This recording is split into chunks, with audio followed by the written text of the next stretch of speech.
महात्मा गांधी अंतर्राष्ट्रीय हिंदी विश्वविद्यालय के टैगोर प्रेक्षागृह में आयोजित इस दर्शन महासभा के 95 और चौथे एशियाई दर्शन सम्मेलन की संपूर्ति का यह अवसर कुछ दृष्टियों से विशिष्ट है, ऐतिहासिक है। Starting from the Shastrarth to the cultural events, we are at the closure point of this Gyan Yagya. And on this auspicious occasion, a scholar statesman, non-geographist, a person with philosophy of simple living and high thinking, none other than Minister of State, Education and External Affairs, Professor Dr. Rajkumar Ranjan Singh Sir, is with us to grace the valedictory session and to guide us for the future goals of philosophy of human well-being. A huge round of applause for you, sir. Also, a huge shout out to the representation of 27 states and 5 countries sitting in this hall. A record-breaking participation of 450 plus delegates. And a cheerful and a heartful cheer to all our volunteers, teachers, and backstage help. ये ज्ञान यज्ञ अपनी संपूर्ति की तरफ है। सब शुभ हो, मंगल हो, इसलिए मैं माननीय कुलपति महोदय और अपने अति विशिष्ट अतिथि से अनुरोध करती हूं कि दीप प्रज्वलन करें एवं मंच की गरिमा बढ़ाएं। I request both of our PVC, our local organizing secretary, to help our guests and the office bearers to assist them through the stage, please.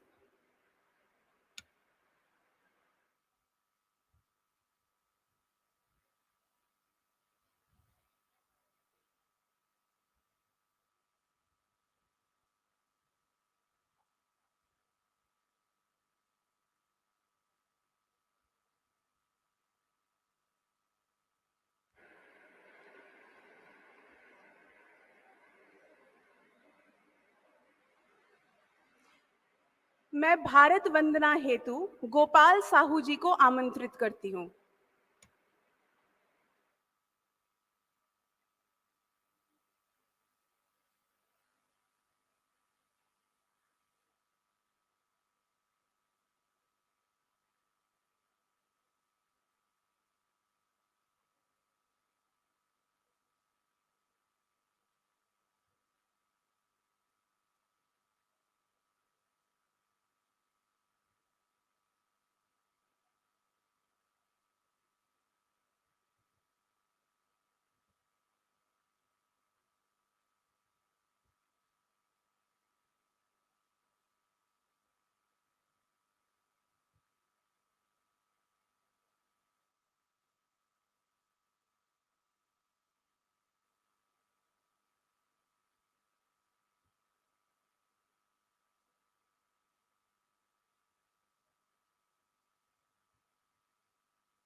समेभ्यो नमो नमः। जयतु जयतु भारते शुभ्रमुकुटधारके जयतु जयतु भारते शुभ्रमुकुटधारके तारापतिसदृशः सकलभुवनशेखरे विबुधवृन्दसंयुतः क्रान्तिशान्तिसङ्कुलः प्रगतिमार्गदर्शकः शत्रुमानवर्धकः खलसमूहनाशकः चलतु चलतु दिग्जये जयतु जयतु भारते शुभ्रमुकुटधारके जयतु जयतु भारते कुवलयदललोचनः प्रेमभावनारतः कुवलयदललोचनः प्रेमभावनारतः भव्यभावभूषितः गीतवाद्यपूरितः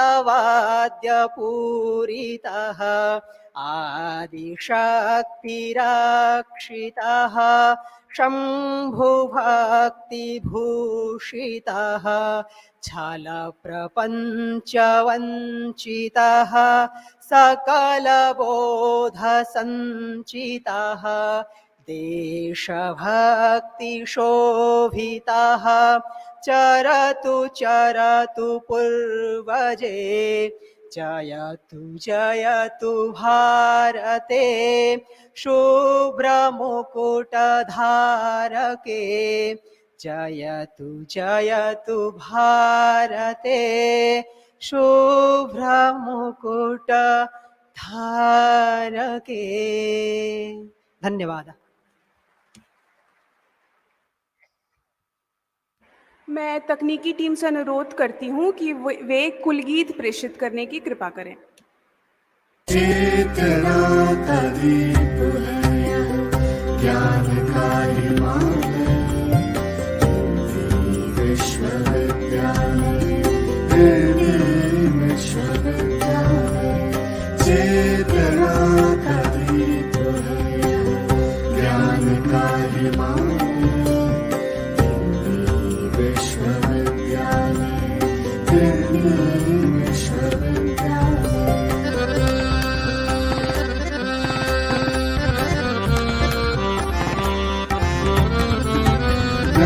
धर्म और देशों की सीमाएं टूट रही, एक पाँव रख कर देखो सौराहें फूट रही। सत्य अहिंसा और शोध के, सत्य अहिंसा और शोध के सपनों का आलय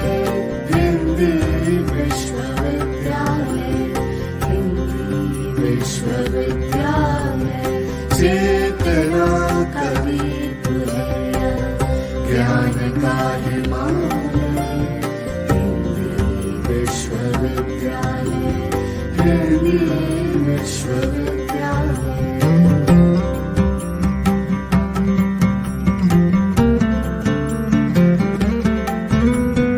मटमैली चट्टानों का वर्धाता है जो पठार, बंजर पर हरियाली की जय का प्रतीक साकार। दुर्लभ पांडुलिपियों का, दुर्लभ पांडुलिपियों का यह अनुपम संग्रहार। हिंदी विश्वविद्यालय, विश्वविद्यालय। चेतना का दीप है यह, ज्ञान का हिमालय, विश्वविद्यालय, हिंदी विश्वविद्यालय।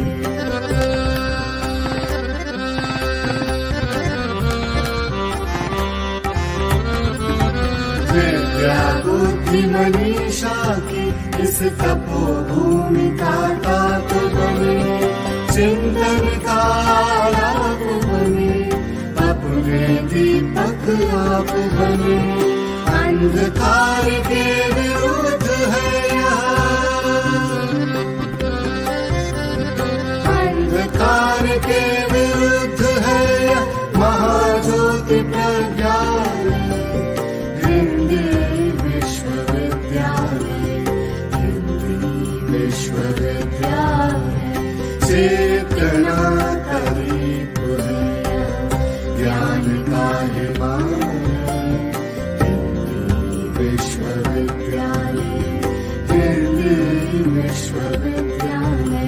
महात्मा गांधी अंतर्राष्ट्रीय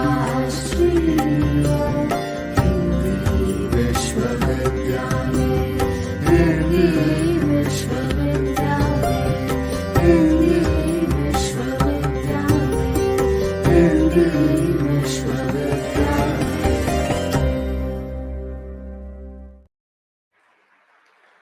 महर्षि वेदव्यास महाभारत में कहते हैं, पुरुष ही अर्थस्य दासा अर्थो दासो न कस्यचित्. This seminar could not have achieved its aim and objective without the collaboration of ICPR, ICHR, ICSSR, and Central Sanskrit University. For welcome address, I would request Director of ICPR, Dr. Pooja Vyas ma'am. Ma'am, please.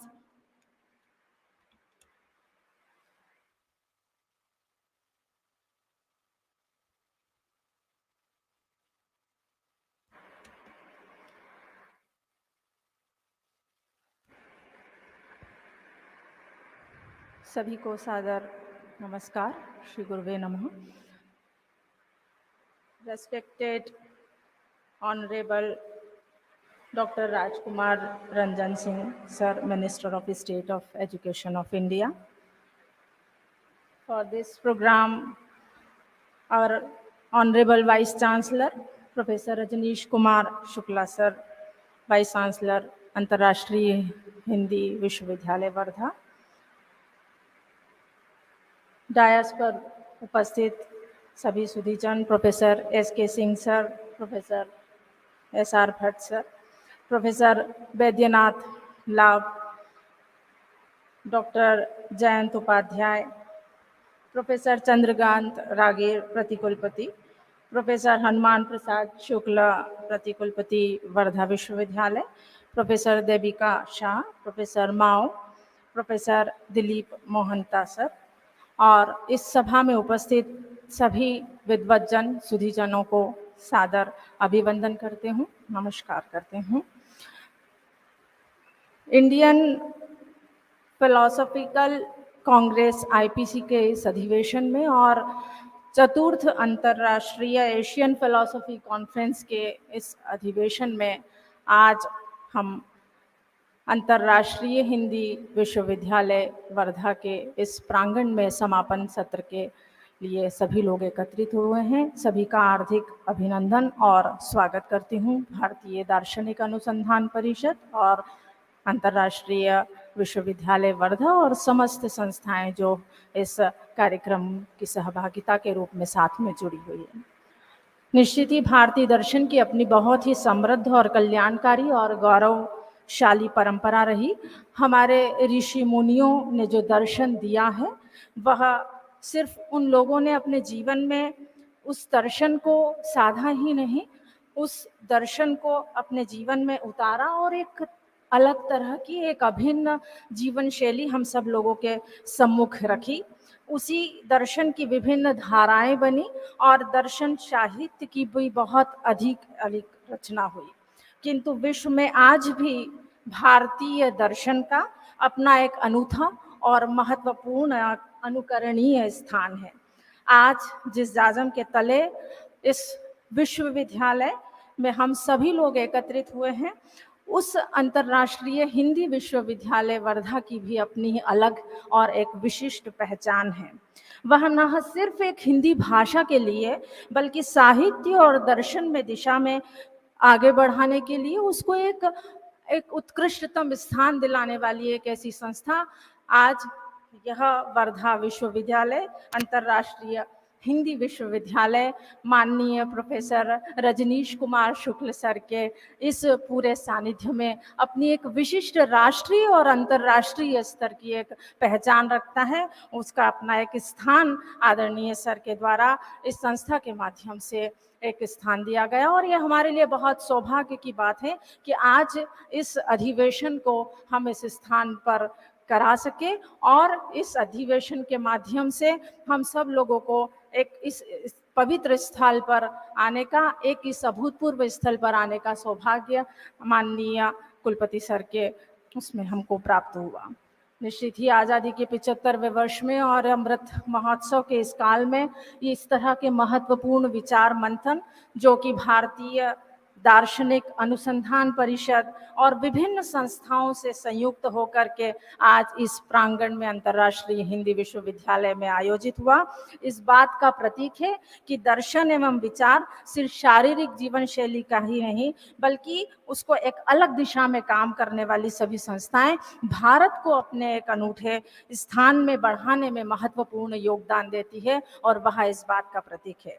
अंतर्राष्ट्रीय हिंदी विश्वविद्यालय वर्धा के इस प्रांगण में आयोजित इस चिंतन यज्ञ में भारतीय दार्शनिक अनुसंधान परिषद को भी अपनी सहयोग की एक यज्ञ आहुति देने का एक अवसर प्राप्त हुआ। हम सभी भारतीय दार्शनिक अनुसंधान परिषद और सभी समस्त संस्थाएं इस यज्ञ में अपनी अपनी आहुति दे सके, इसका हम सभी लोगों को अभूतपूर्व सौभाग्य की अनुभूति हुई। एक बार मैं आप सभी लोगों से अनुरोध करूंगी कि निश्चित ही इस तरह के बहुत अच्छे सुंदर प्राकृतिक सौम्य शुद्धता और विचारों के यज्ञ के एक ऐसे स्थान पर जो माननीय कुलपति जी के द्वारा इस अधिवेशन को करने के लिए प्रदान किया गया, हम सब लोगों के लिए हम सब उनको धन्यवाद ज्ञापित करते हैं। कृपया करतल ध्वनि से इस बात का अभिनंदन और हम धन्यवाद देते हैं।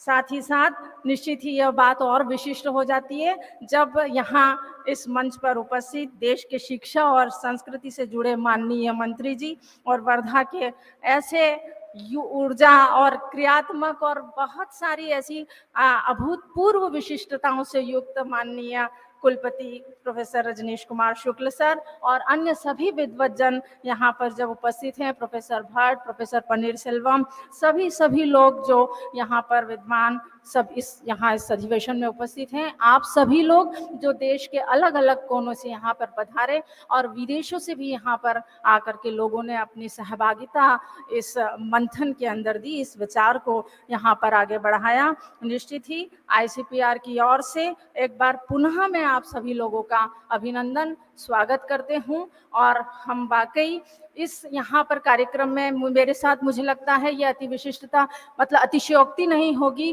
कि आप सभी लोग इस बात से समर्थन रखते हैं कि इस तरह के जो यहाँ पर हम लोगों को आतिथ्य जो दिया गया माननीय कुलपति जी के इस प्रांगण में, जहाँ पर कि आप सभी लोगों को स्वयमेव अपने आप में एक विशिष्टता का बोध होता रहा, किसी तरह की कोई तकलीफ नहीं और सभी चीज़ों का बहुत ही बखूबी ध्यान रखा गया और सभी लोगों को यहाँ चाहे अकादमिक सत्र हो, चाहे वहाँ आप सब लोगों की हम सब लोगों के खाने पीने की व्यवस्था हो, रहने की हो, सभी को बहुत ही ज़्यादा उत्कृष्टतम स्तर पर हम सभी लोगों का ध्यान रखा गया। इस बात के लिए एक बार पुनः साधुवाद करते हूँ अंतर्राष्ट्रीय हिंदी विश्वविद्यालय वर्धा के सभी लोगों को, समस्त टीम को। और इसी बात से अपनी बात को ख़त्म करते हूँ क्योंकि दर्शन शास्त्र अपने आप में एक वृहद विषय है, जीवन शैली है और निश्चित ही इस बात से अपनी बात को ख़त्म करती हूँ कि बहर सूरत ज़मानी ज़िंदगी की साथ लाते हैं, वे पौधे मर नहीं सकते जो मिट्टी साथ लाते हैं। तो ये यात्रा अनवरत रूप से चलती रहेगी। एक बार पुनः आप सभी लोगों का हार्दिक अभिनंदन। जय हिंद, धन्यवाद। धन्यवाद पूजा दीदी। आतिथ्य और सत्कार हमारी सनातनी परंपरा है और हमें गर्व है कि हम सनातनी हैं। इसी परंपरा को आगे बढ़ाते हुए मैं विश्वविद्यालय के माननीय कुलपति आचार्य रजनीश शुक्ला जी से अनुरोध करती हूँ कि वे हमारे विशिष्ट अतिथि प्रोफेसर डॉक्टर राजकुमार रंजन सिंह सर का सूतमाला, शॉल और चरखा के साथ सम्मान करें।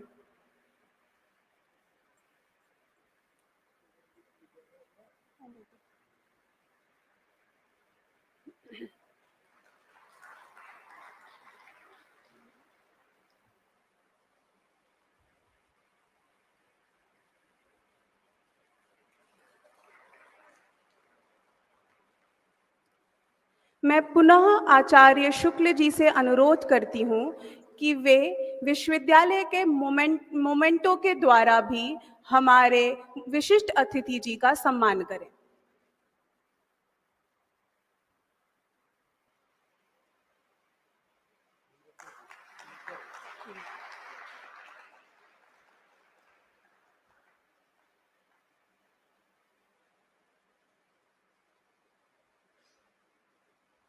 मैं माननीय मंत्री जी से 2 मिनट का अवकाश लेकर के सहर्ष ये सूचित करना चाहती हूँ कि हमारा विश्वविद्यालय देश में पहला विश्वविद्यालय है जहाँ माननीय अंबेडकर जी की स्व अध्याय मूर्ति समता भवन के सम्मुख लगी हुई है। मैं माननीय कुलपति महोदय से अनुरोध करती हूँ कि उस मूर्ति की रेप्लिका भी विश्वविद्यालय परिवार की तरफ से विशिष्ट अतिथि जी को प्रदान की जाए। This is the very first self-learning statue of Ambedkar being situated in front of a Samata Bhavan of this university. मैं माननीय प्रतिकुलपति आचार्य हनुमान प्रसाद शुक्ला जी से अनुरोध करती हूँ कि वे विशिष्ट अतिथि जी का पुस्तक से सम्मान करें।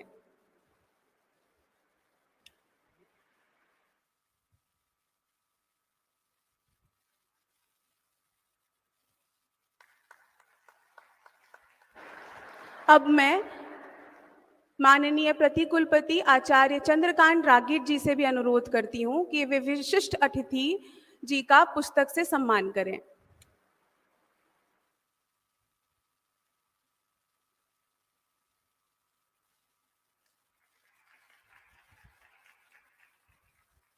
मैं आचार्य रागीट जी से पुनः अनुरोध करती हूँ कि वे आईपीसी के vice chairperson professor SK Singh ji का स्मृति चिन्ह से सम्मान करें।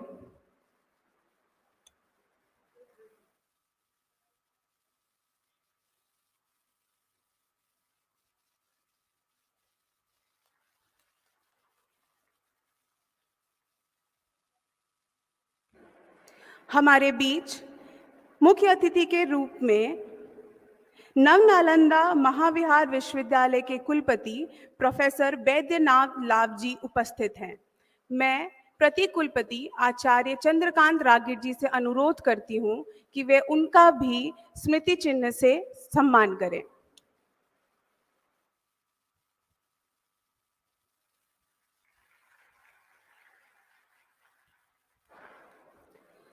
मैं विश्वविद्यालय के प्रतिकुलपति आचार्य हनुमान प्रसाद शुक्ला जी से अनुरोध करती हूँ कि वे आईपीसी के general secretary professor Panneer Selvam ji का स्मृति चिन्ह से सम्मान करें।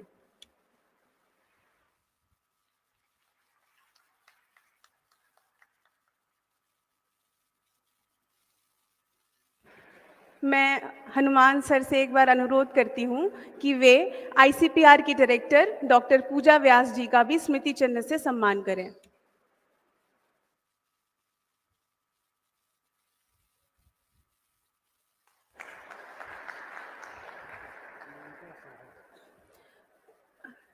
आचार्य शुक्ल, आपसे पुनः अनुरोध है कि वे देविका साहा जी का भी स्मृति चिन्ह से सम्मान करें।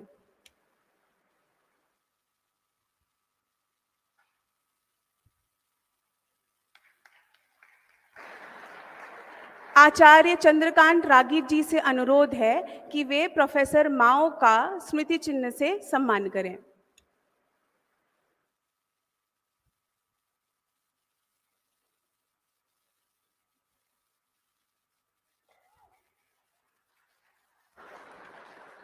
आचार्य रागित जी से पुनः अनुरोध है कि वे प्रोफेसर दिलीप मोहंता जी का भी स्मृति चिन्ह से सम्मान करें।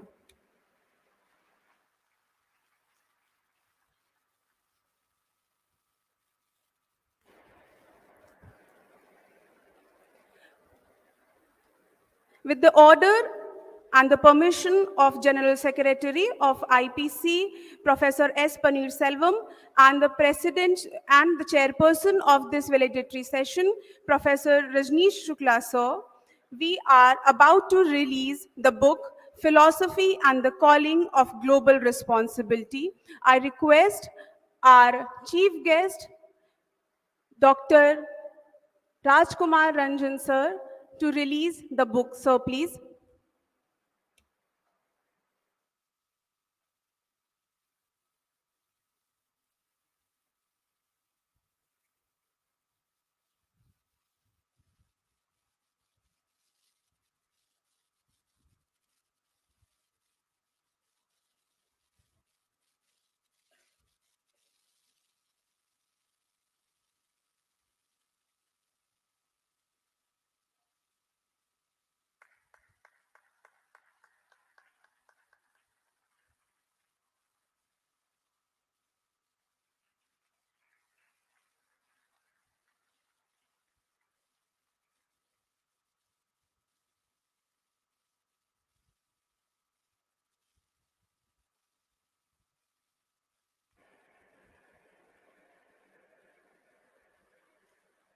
यह सम्मेलन जब अपने सोपान पर है तो हम जानते हैं कि यह सम्मेलन में जिस आशाओं के साथ हम आए थे वह उन आशाओं की पूर्ति हुई है। सम्मेलन अकादमिक है। अकादमिक तौर पर इस सम्मेलन की प्रतिपुष्टि हो सके, इसके हेतु मैं डॉक्टर प्रणय देव त्रिपुरा यूनिवर्सिटी से, जो कि आईसीपीआर से पीडीएफ भी हैं, उनको आमंत्रित करती हूं।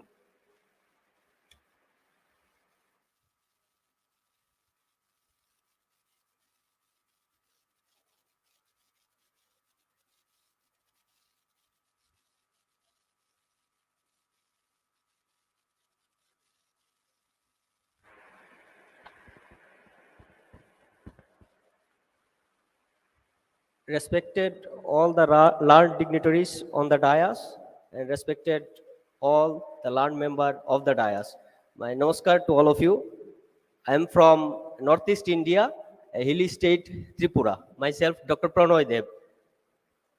I'm very much delighted to share my true experience on this special occasion, and for this, I would be very much grateful. I'm very much thankful to the Dr. Jayant Upadhyay sir for giving me this opportunity.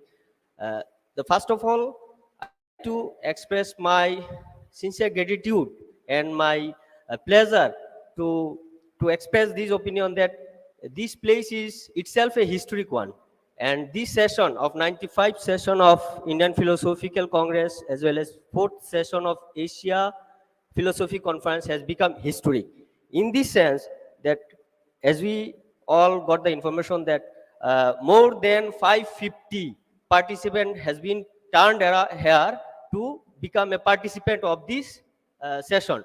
So it's become a historic one, such a large gathering I have never seen in any kind of seminar. So I would request from all of you to have a clap for ourselves only. So it's a very much great achievement for the whole organizing team, including our Professor Shukla sir. And the other thing I would like to express my gratitude to the organizer committee, including Professor Rajneesh Shukla sir, as well as the committee member of IPC as well as APC for making or taking a great initiative in this session itself. So in the deteriorating situation of moral values and the critical evolution thinking, so this session has taken an initiative to write letters as a request to the different body of government in state as well as central level to give the utmost importance as well as consideration to the philosophical studies in the academic circle. So it's a time demanded situation. And for these, I would be very much grateful to the organizing team of IPC as well as APC to making these initiative. So for these, from whole philosophical community of Tripura as well as from on behalf of all philosophy community, I would like to show my heartfelt gratitude to all the committee member of this session. So in this way also, its session has become a historic one. So with these words, I would like to thank again and again. I would be grateful to all of you. Thank you all.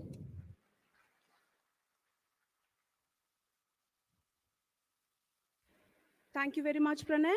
For further feedback, I would request Professor Jyotish Chandra Basak, Professor, Department of Philosophy, University of North Bengal. Professor Basak, sir, please.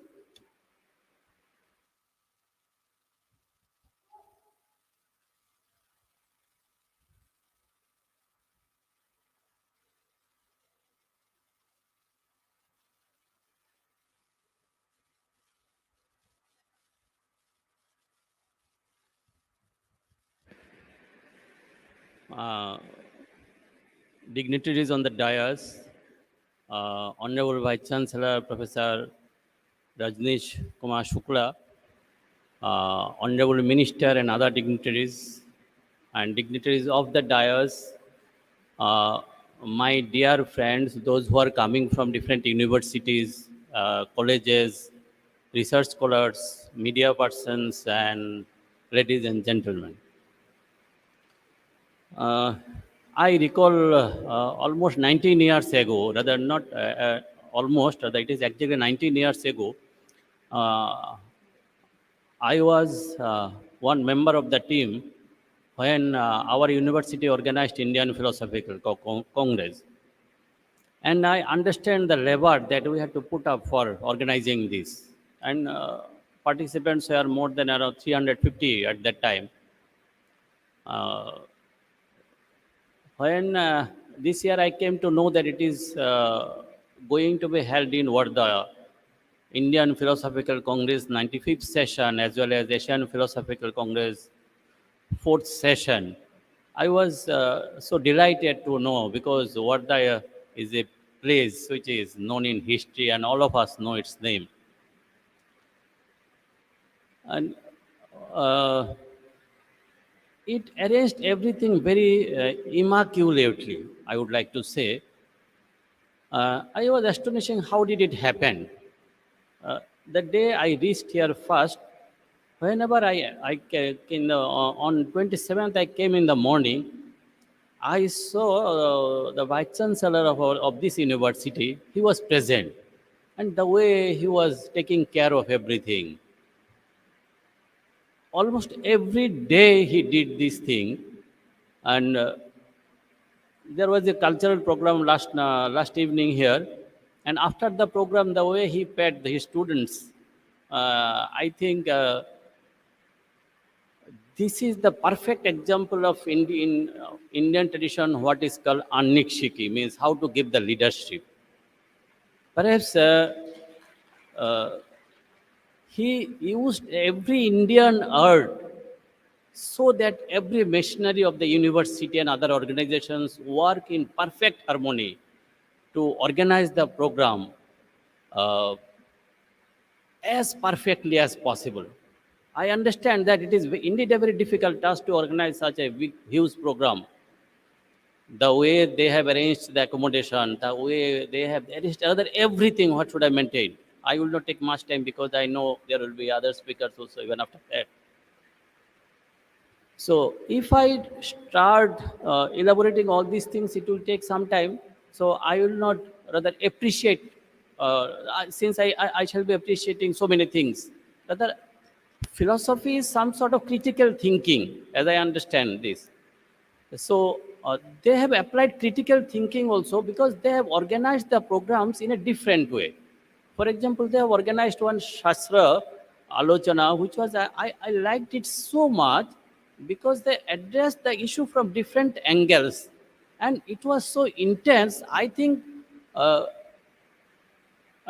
every people will be appreciating their initiative. Even the cultural program they organized last evening, particularly the drama, the way it was conceived. And I have come to know that Vice Chancellor himself was present when rehearsal was going on. If I am right, I have come to know about this. So, sir, you are the master craftsman. I have no word to say. And about our minister, I understand that he is a minister, but essentially I understand that he is a professor. Because in spite of, minister has a lot of busy schedule, but in spite of this, he was here last evening. He is today again here. These are some of the appreciatory my remarks, but I have one suggestion also. I think there is always scope for some improvement. It is that I find plenty of research scholars have come from different parts of of our country. So how can we give a bit more time to speak out their thing? I think I was thinking, is it possible? And if I try to think different ways, I think that it is possible to accommodate. So I would like to request the organizers, if possible, try to rearrange it in some way so that they can get some more time. I think they will feel encouraged for that. This is one suggestion that I wanted to extend. So with this, I would like to thank all of you again for appreciating such for organizing such a huge task so successfully. Thank you all. Thank you very much, Professor Basak. In the row of feedback, I request Dr. Arunima Bhattacharya, Head and Associate Professor, Department of Philosophy, University of North Bengal.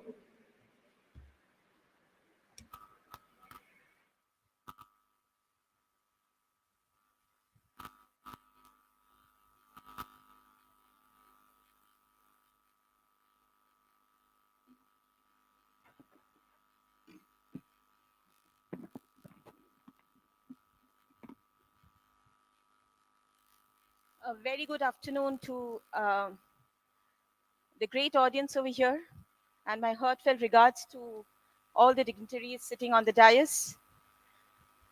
This is the first time I'm present in the Indian Philosophical Congress, though I've been teaching for 20 years, and I feel that it's not the comment I should give that I feel great, but I feel proud to be a part of this program.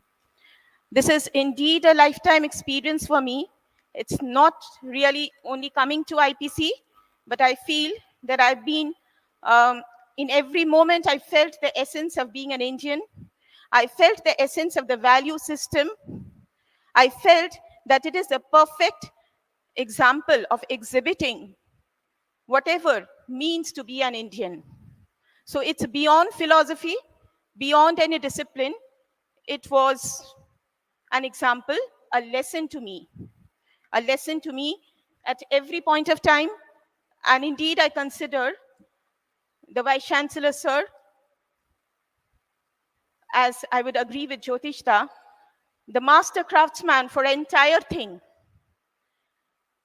And it will be a great honor to come here for future discourses also. I would love to, because every time I come here, I feel that I can learn something from here. And I can take that back to my university there and try to implement a little bit if possible.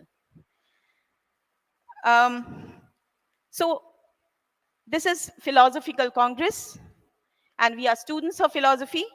I consider, though I'm a faculty by status right now, but I consider myself better as a student of philosophy and greatly a lover of philosophy. Philosophy is my love. And by virtue of being a lover of philosophy, I'll expect the audience will allow me to be a little bit critical also.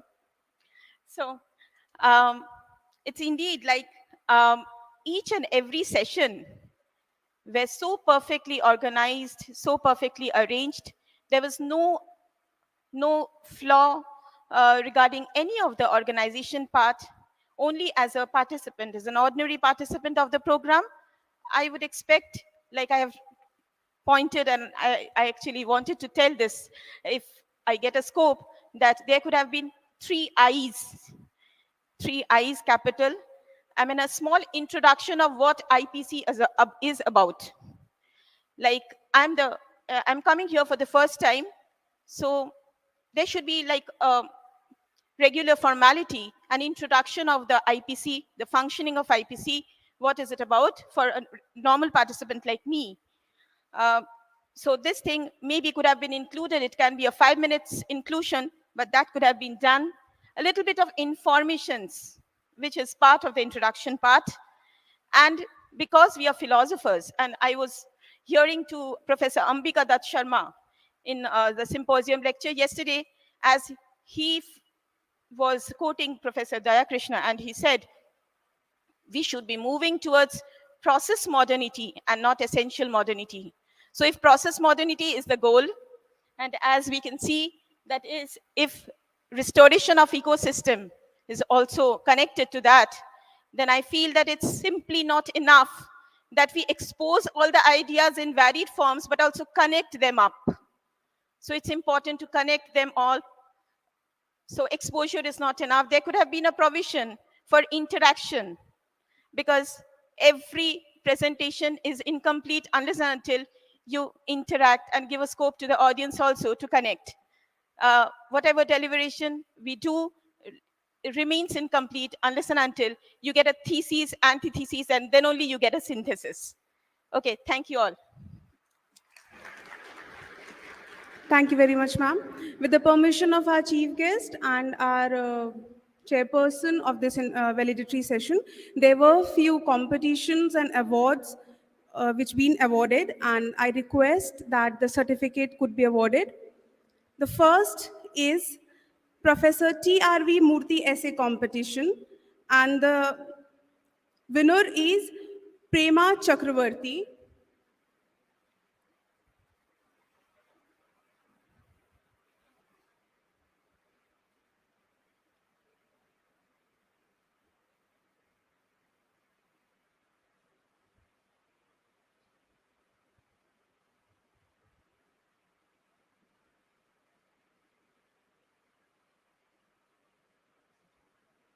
Next is SS Swaminarayan Shastri Essay Competition, and the awardee is Florence Mins.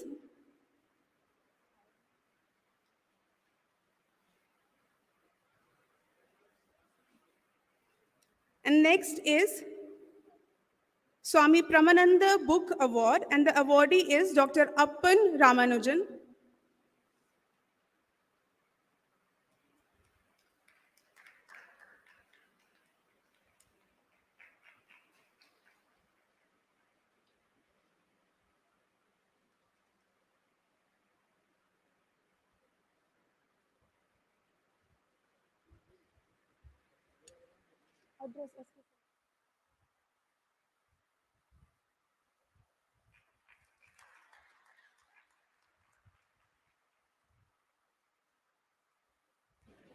Many congratulations to all the award winners. And keeping with the flow of the program, I would request Vice Chairperson of IPC, Professor S.K. Singh, to address the hall. Professor S.K. Singh, sir, please.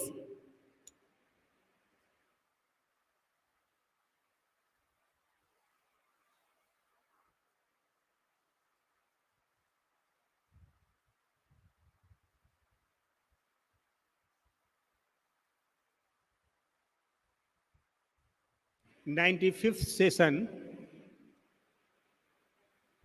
के valedictory समारोह में,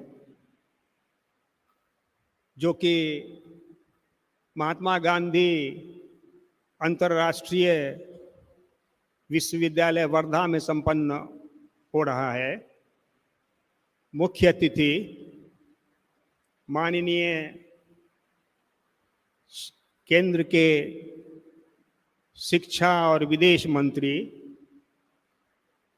professor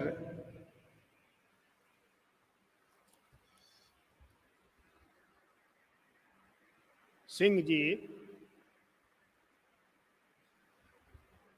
और पूरा नाम इनका है राजकुमार रंजन।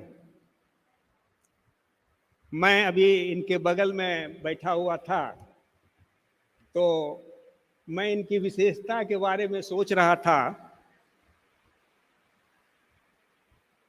और संजोग ऐसा है कि आप जिस गेस्ट हाउस में रुके हुए हैं, आप ही के सामने मेरा रूम है। तो 2 दिन पहले से उसमें ऑब्स्ट्रक्शन कुछ क्रिएट किया जा रहा था कि कोई रहने वाले हैं, तो मुझे पता नहीं चला, कुछ ऑब्स्ट्रक्शन क्रिएट किया जा रहा था, मंत्री आएंगे। तो मंत्री जी कल आए और इतने सीधे साधे मंत्री जी कि यहाँ एक कल्चरल प्रोग्राम में रहे, साथ बैठ के खाना खाए और उसी गेस्ट हाउस में रहे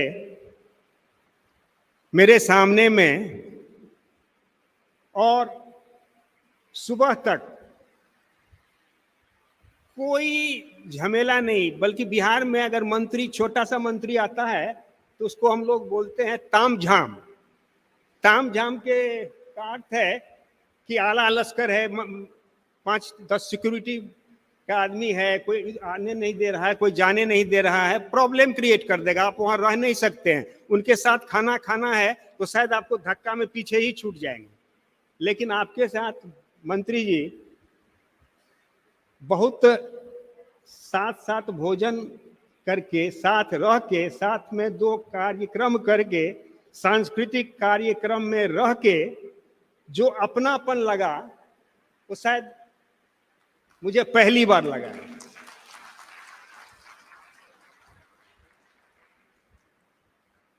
और इस विदाई समारोह में आपको यहां पाके हम लोग अति प्रसन्न हैं, और इसके लिए इंडियन फिलोसफिकल कांग्रेस की ओर से मैं आभार प्रकट करता हूं। महोदय, इतना सरल व्यक्तित्व वाला प्रोफेसर, जिनका नाम का एक अपूर्व मीनिंग भी है। मैं भी सोच रहा था कि आप राजकुमार, प्रोफेसर तो हैं ही, आप राजकुमार भी हैं। राजकुमार वो होता है जो राज्यकाज चलाता है।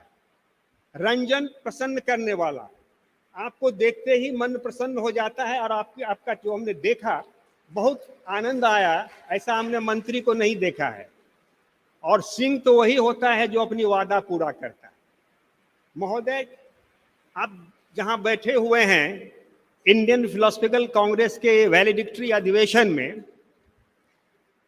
पिछले 4 दिनों से हम लोग फिलोसफिकल डिस्कशंस कर रहे थे। बहुत अच्छे अच्छे पेपर्स पढ़े गए। ये अभूतपूर्व है कि 450 स्टूडेंट इसमें आए, 450 डेलीगेट्स इसमें आए हैं, और इतना अच्छा प्रबंध हमने नहीं देखा आज तक। लेकिन आपको अपने में से ही पाके, जैसा कि प्रोफेसर माओ ने कहा, ये तो हम लोग के टीचर थे, साथ साथ हम लोग काम किए हुए हैं, तो हमको लगा कि कुछ अपनी समस्या आपके सामने भी रखें जो सबकी समस्या है। जैसे फिलॉसफी की समस्या तो आपकी समस्या, आप शिक्षा मंत्री हैं, तो फिलॉसफी और फिलॉसफर्स, और इतना पुराना ऑर्गेनाइजेशन इंडियन फिलोसफिकल कांग्रेस जो 95वां अधिवेशन कर रहा है, तो अपनी समस्या आप जैसे व्यक्ति को न करूं तो मुझे लगेगा मैंने कुछ छोड़ दिया, मैं नहीं कर सका। इसलिए मैं बहुत छोटी छोटी बात कहूंगा और आपसे उम्मीद रखूंगा कि महोदय इस पर कृपया ध्यान देंगे।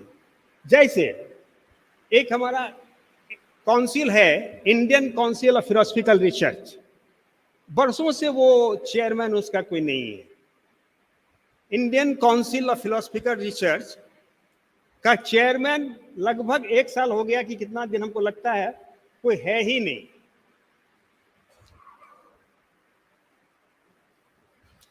और उसमें प्रॉब्लम क्या होता है कि हम लोगों को जो रिप्रेजेंटेशन वहां होता है, वहां मिलना होता है। काम तो चल रहा है, ऐसा नहीं कह सकते काम चल रहा है, लेकिन अपना रिप्रेजेंटेशन वहां होता है, इंडियन फिलोसफिकल कांग्रेस का भी रिप्रेजेंटेशन वहां है, तो उससे काम सुचारू रूप से चलता है। महोदय, ये जो आप टैगोर हॉल इसका नाम है, और हमारी जो संस्था है इंडियन फिलोसफिकल कांग्रेस, उसको भी रविंद्रनाथ टैगोर और राधा कृष्णन ने इसकी स्थापना की। और हम लोग 2 वर्ष के बाद लगभग 1925 में इसका सेंटिनरी सेलिब्रेशन करने जा रहे हैं। तो हम लोग चाहेंगे, सभी डेलीगेट की इच्छा है कि वह सेंटिनरी सेलिब्रेशन जो हो वो बहुत ही अच्छा ढंग से हो, जिसमें मैं माननीय शिक्षा मंत्री जी का आश्वासन चाहूंगा कि हम लोगों को उसमें आप अपना सहयोग देंगे, ताकि वो हम लोग वर्ल्ड कांग्रेस के रूप में भविष्य में मना सके। 2025 में टाइम है, लेकिन फिर भी मैं आपको कह रहा हूं। महोदय, एक छोटी सी बात है, अभी कुछ लड़के हमसे कोई रिप्रेजेंटेशन के लिए रिप्रेजेंटेशन पर दस्तखत करा रहे थे। उन्होंने कहा, हम भी क्या बात है, तो कहा कि त्रिपुरा में हम लोग जो फिलॉसफी पढ़ा रहे थे सेकेंडरी लेवल पे, उसको हटा दिया गया। तो फिलॉसफी, आपकी जो शिक्षा नीति है, उसमें दर्शन का महत्व नहीं है, उस पूरा दर्शन का ही महत्व दिया गया है उसमें, और सनातन का भी महत्व दिया गया है, संस्कृति का भी महत्व दिया गया है। और जब फिलॉसफी नहीं उठ जाएगा, कमजोर हो जाएगा, बच्चों को नहीं पढ़ाया जाएगा, तो हम मानवीय मूल्यों की रक्षा कैसे कर सकेंगे। इसलिए महोदय, ये हम आश्वासन चाहेंगे आपकी, आप कृपा करके ये जो समस्या आपको कोई रिप्रेजेंटेशन देगा उस पर ध्यान देंगे।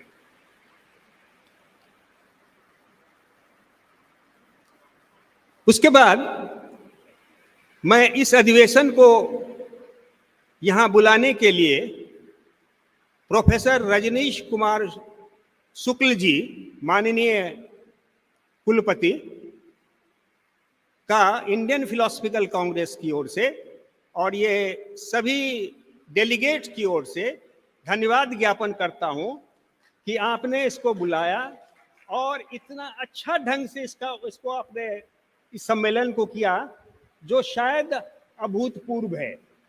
मैं लगभग 1975 से लगातार सेशन में आ रहा हूं, लेकिन इतना सुव्यवस्थित ढंग से, जिसमें लग रहा है कि सारे के सारे विश्वविद्यालय एक मशीन की भांति सबको मदद कर रहे हैं, ऐसा हमने कभी नहीं देखा है। इसलिए आपको मैं इस सम्मेलन के लिए बधाई देता हूं, अच्छा ढंग से करने के लिए। और चूंकि आप एक फिलॉसफी के टीचर रहे हैं, विद्वान शिक्षक रहे हैं, और सब दिन आपका सहयोग हम लोगों को मिलता रहा है, सब दिन आप सहयोग करते रहे हैं, ICPR में हो, चाहे आप लेक्चरर के रूप में हो, रीडर के रूप में है, प्रोफेसर के रूप में हो, इसलिए आप कृपया करके अपना संबंध बनाए रखेंगे।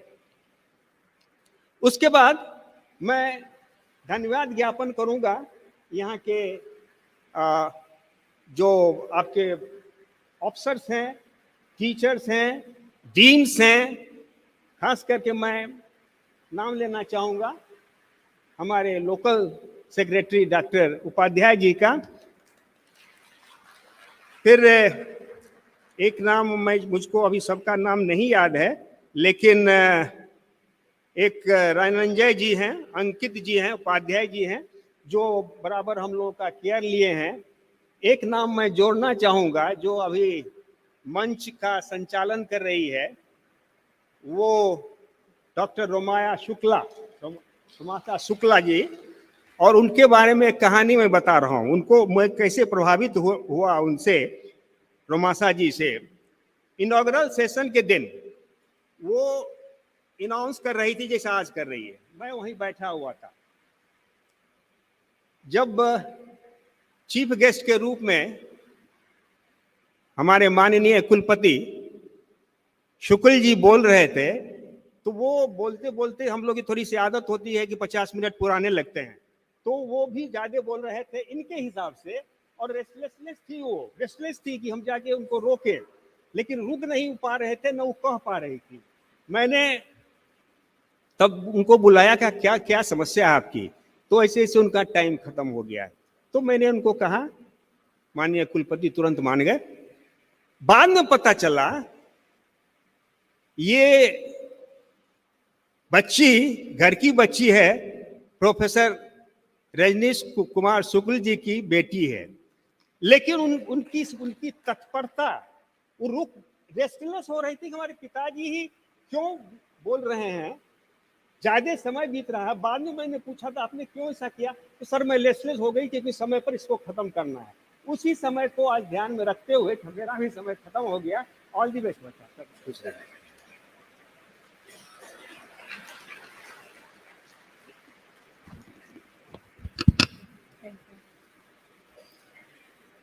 Thank you very much professor Singh. कार्यक्रम की गति को आगे बढ़ाते हुए विश्वविद्यालय परिवार के अपने नवनालंदा महाविहार विश्वविद्यालय के कुलपति प्रोफेसर बैद्यनाथ लाभ जी हमारे बीच विशिष्ट अतिथि के रूप में उपस्थित हैं। मैं उनसे अनुरोध करती हूं कि कृपया महोदय आएं और अपना वक्तव्य हमारे सम्मुख प्रस्तुत करें।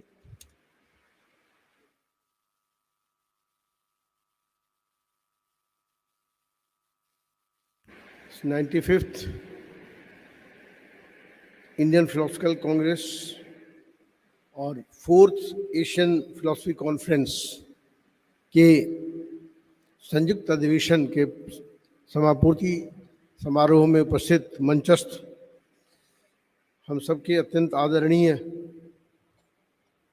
प्रोफेसर राजकुमार रंजन सिंह जी, माननीय राज्य मंत्री शिक्षा और विदेश भारत सरकार, मेरे अत्यंत प्रिय और माननीय कुलपति प्रोफेसर रजनीश शुक्ल जी,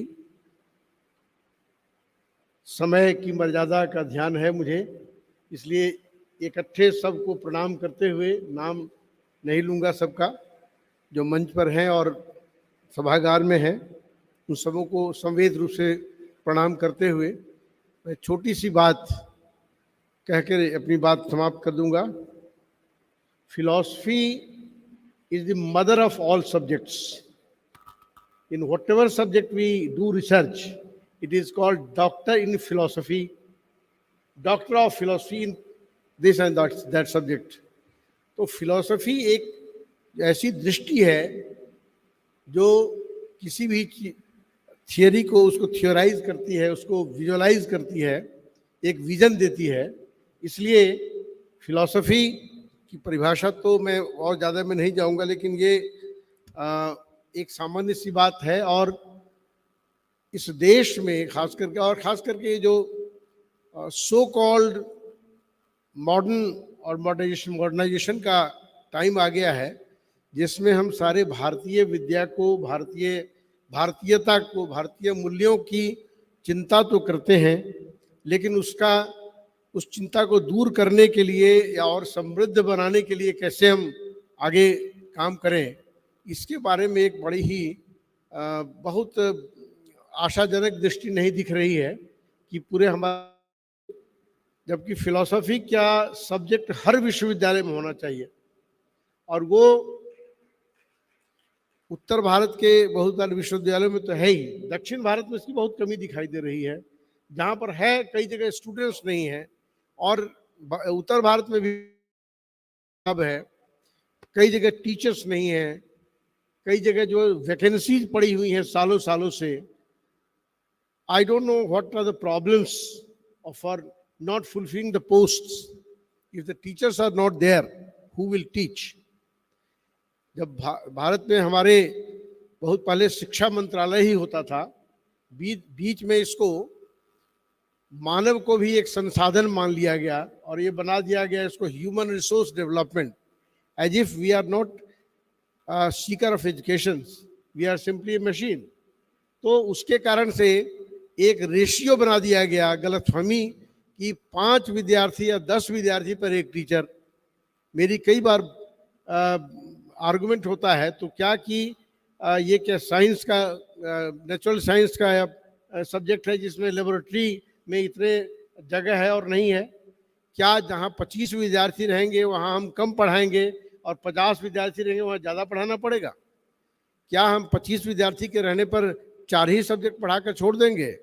तो ये एक बहुत प्रैक्टिकल प्रॉब्लम्स हैं जिसमें कि पूरे भारतवर्ष में जब बहुत, एक तो सैंक्शन पोस्ट जहाँ नहीं है वो तो अलग बात है, वो भी होने चाहिए, और जो हों जहाँ जहाँ भी हम लोग जिन जिन विश्वविद्यालय में हों उन सभी बाधाओं को दूर करते हुए, और चाहे सरकार के स्तर पर कहीं पर कोई कमी रह रही हो तो हमें, हमारा कर्तव्य है कि हम उनको दृष्टिगत बात को लाएं और वहाँ से पदों को भर करके अच्छे योग्य विद्यार्थियों का, योग्य शिक्षकों की नियुक्ति हो और पूरे मनोयोग से हम पढ़ाएं। जिस भारतीयता की बात करते हैं हम, जिस भारतीय मूल्यों की बात करते हैं, और हमारी राष्ट्रीय शिक्षा नीति में भारतीयता मूल्य की बात तो आ ही रही है, तो ये केवल थियराइज करने से नहीं होगा, इसको प्रैक्टिकल शेप में लाने की जरूरत है। और प्रैक्टिकल शेप में तभी हो सकता है, बात आ सकती है, जब हम लोग अपने पूरे मनोयोग से, निष्ठा से अपने कक्षा में पढ़ाएं, अपने विद्यार्थियों को अच्छा रिसर्च करवाएं उनसे, और अगर सांगठनिक स्तर पर किसी पदपूर्ति की आवश्यकता है उसको भी करें। तो मैं माननीय मंत्री जी से फिर से निवेदन करना चाहूँगा कि इस ओर, जबकि फिलॉसफी को हम कैसे और इनरिच करें और उसके माध्यम से भारतीयता कैसे इनरिच हो सके, इसके लिए हम सब लोग चिंता करें। बहुत धन्यवाद।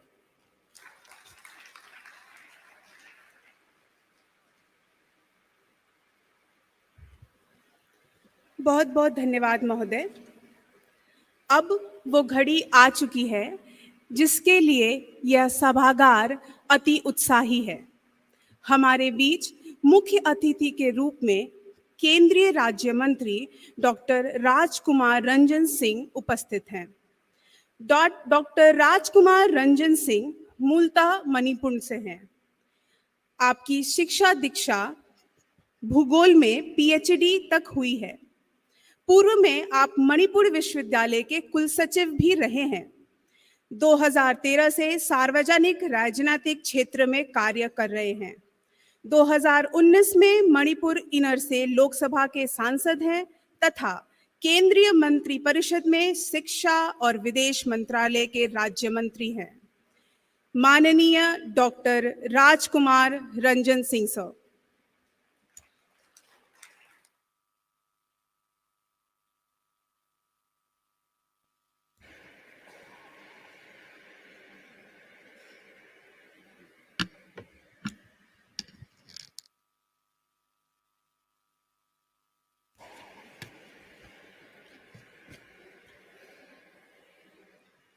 Namaskar, Kuramjari. My warm welcome to the all participants of the Philosophical Congress, both Asian Philosophy Conference and the Indian Philosophical Congress. First of all, Professor Rajneesh Kumar Suklaji, Vice Chancellor Mahatma Gandhi Antarashtriya Hindi Vishwavidyalaya Wardha, Professor R.S. Bhatt Ji, Chairman Indian Philosophical Congress and Asian Philosophy Conference, Professor S.K. Singh, Vice Chairman IPC, Professor Vidyanath Lavji, Vice Chancellor Navanalanda Mahavirta University, or Dr. Jayant Upadhyay and Professor Chandrakant Rajat, Pro Vice Chancellor, and other distinguished friends on the dais, and also Professor L.P. Singh Ji, General President of 95th session of IPC, and other philosophers, thinkers, research scholars, and students in the audience. It is my great privilege to address the Asian Philosophy Conference and 95th session of the Indian Philosophical Congress. The theme of the 95th session is freedom and responsibility. Of course, before starting the talking, I just happened the chance to release this book. And in the back page of this presently released book is mentioned about the climate change. And this will be related with this topic, that is freedom and the responsibility. Freedom and responsibility is an exercise in self-awareness and self-realizations by a thoughtful human mind with regard to a very problematic but highly significant enigma of human life concerning an antinomy of freedom and determinism experience in our day-to-day living in the context of human behavior due to fragmented approach to life and reality, and the need for the management of the same in a holistic framework. In this endeavor, we may derive helpful guidance and redemption from the deep insight and enlightening visions of Indian seers and sages.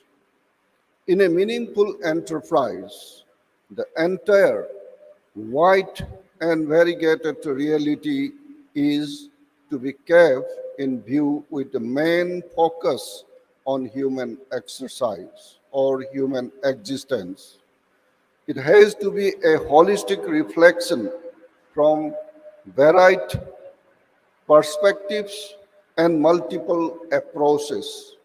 It has to be done with the objective of being benefited by it in shaping the cosmic and human existence of universal well-being.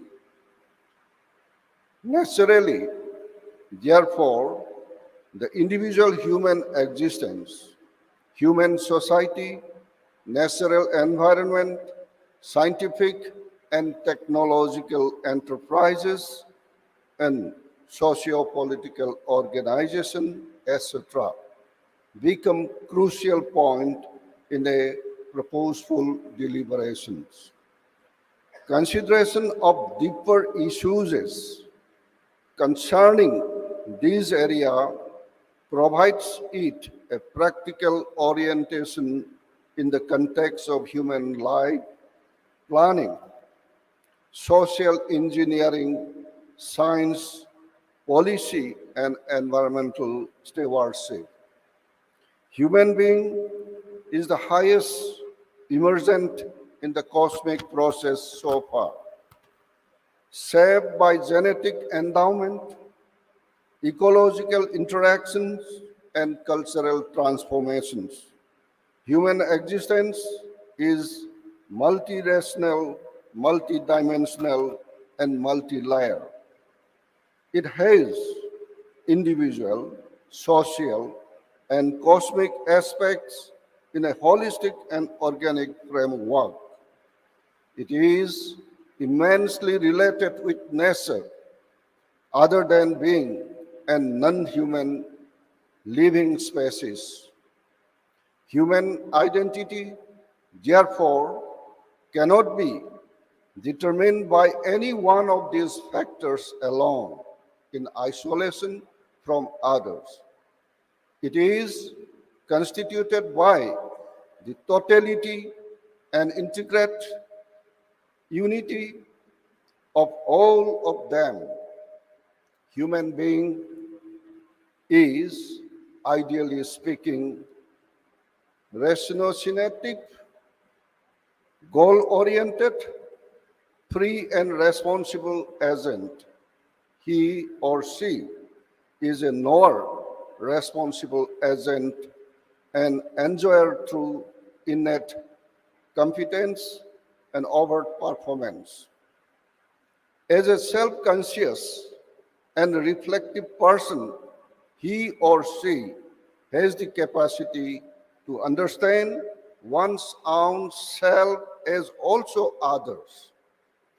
The term used in Indian culture for such a human being is Purusha, and his or her plan, purposive, and methodical action in terms as Purushartha. As a knower, human being is endowed with the capacity to know, to discriminate, and to form judgment. He or she has freedom of will and can make a choice. He or she is also a responsible agent and has to be accountable for his or her action. The free will is regulated will. All his or her willful action should therefore be in the form of Purushartha. He has to perform action with full knowledge, freedom, and responsibility. They should be in the form of art and not anartha.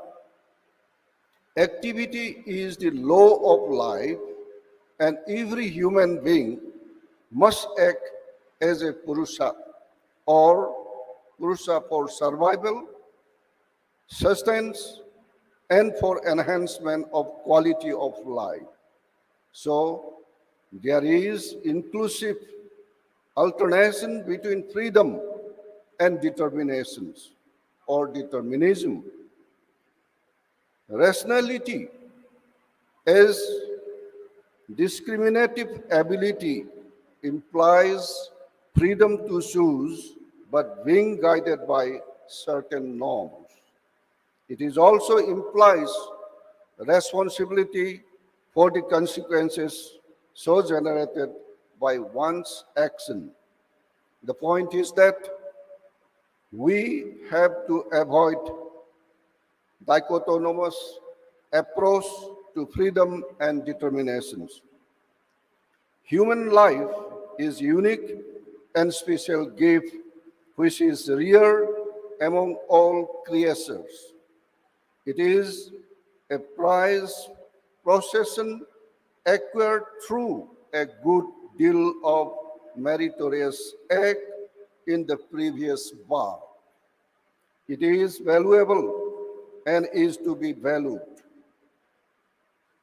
A mechanistic understanding of human nature is truncated and cannot explain the spontaneity, creativity, and global organization inherent in human nature.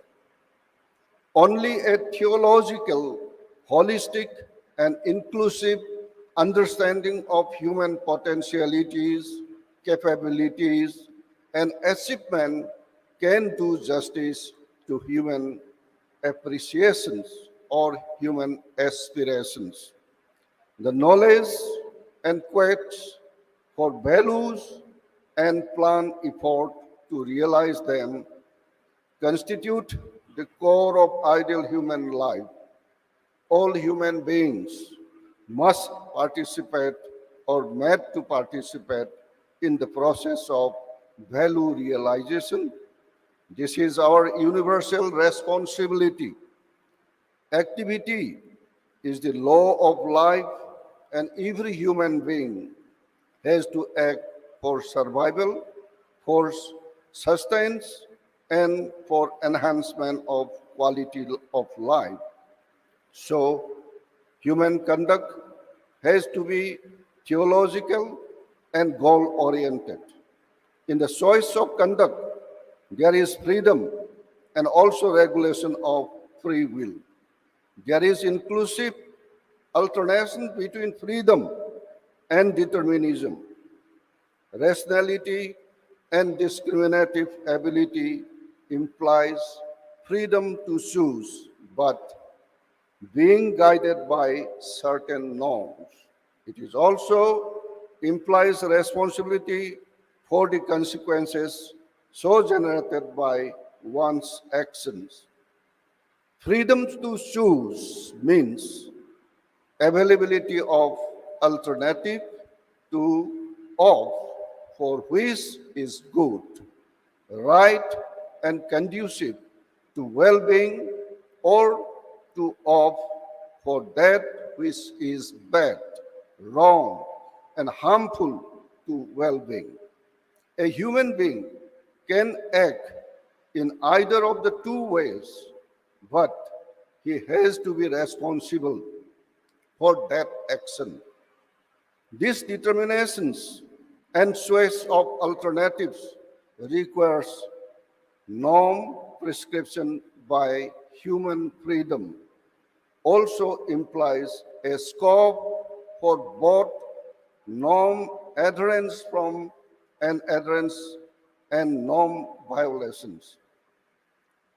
In this context, ethical consideration become meaningful since they tell us about the rules and regulation to be adhered to and prohibition to be avoided, values to be pursued, and these values to be shunned are both equally central to moral considerations. In ethical context, values are termed as virtues, and this reaction between values and the virtues should be kept in mind. Education is a conscious, deliberate, and planned process of modification in the natural growth and development of human being and the surroundings. If proper and adequate, it ensures accelerate processes of development of human life in right rhythms. It is therefore a means for betterment and enhancement of quality of life. It is useful for the personality development, character building, and for livelihood. It is a hallmark of civil society, but all this become utopia if it is not properly conceived and implemented. Before concluding, I would also like to reflect some of the points focused by our respected professor from the dais. Particularly,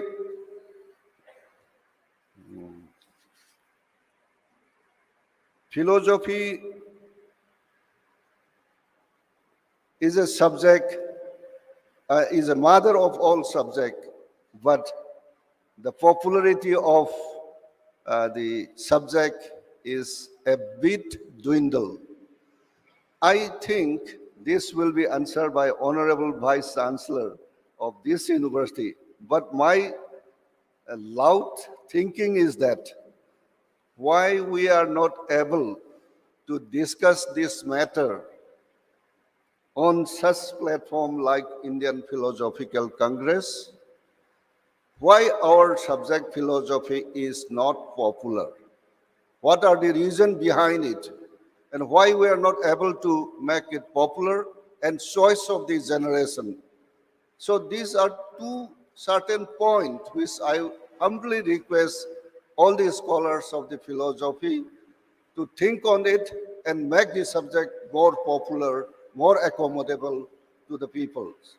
And these days, perhaps G20 presidency is owned by India and received by our Honorable Prime Minister.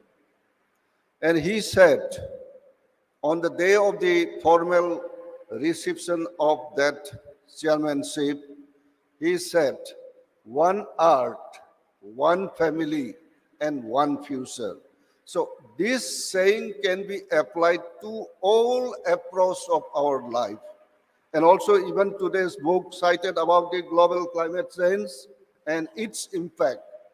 So if we have the theme as described by our Honorable Prime Minister Shri Narendra Modi ji, he said, one earth, one family, one future. So to survive the human being conducively, we need to protect our natural environment. And this natural protection of natural environment is the right, and the duty of ourselves. That means the whole citizen of this globe has the responsibility to bring an amicable situation to arrest the effect of the climate changes by ourselves. With these few words, once again, I'm very happy to be here in this philosophical Congress and the Asian Philosophical Conference. Though I'm not a man of philosophy, but some of our professors mentioned that PhD, Doctor of Philosophy. So the word PhD is with me. That's why I able to join this function. So with these few words, once again, I hope this year 22 is going to end, and we are hoping for a new year 2023. As the new years come, I wishes all of you the best wishes to the coming new years, as well as all the philosophers, all the scholars of this subject. Be with a new hopes, with a more prosperous and more progressive Congress should be held in the near future. Jai Hind.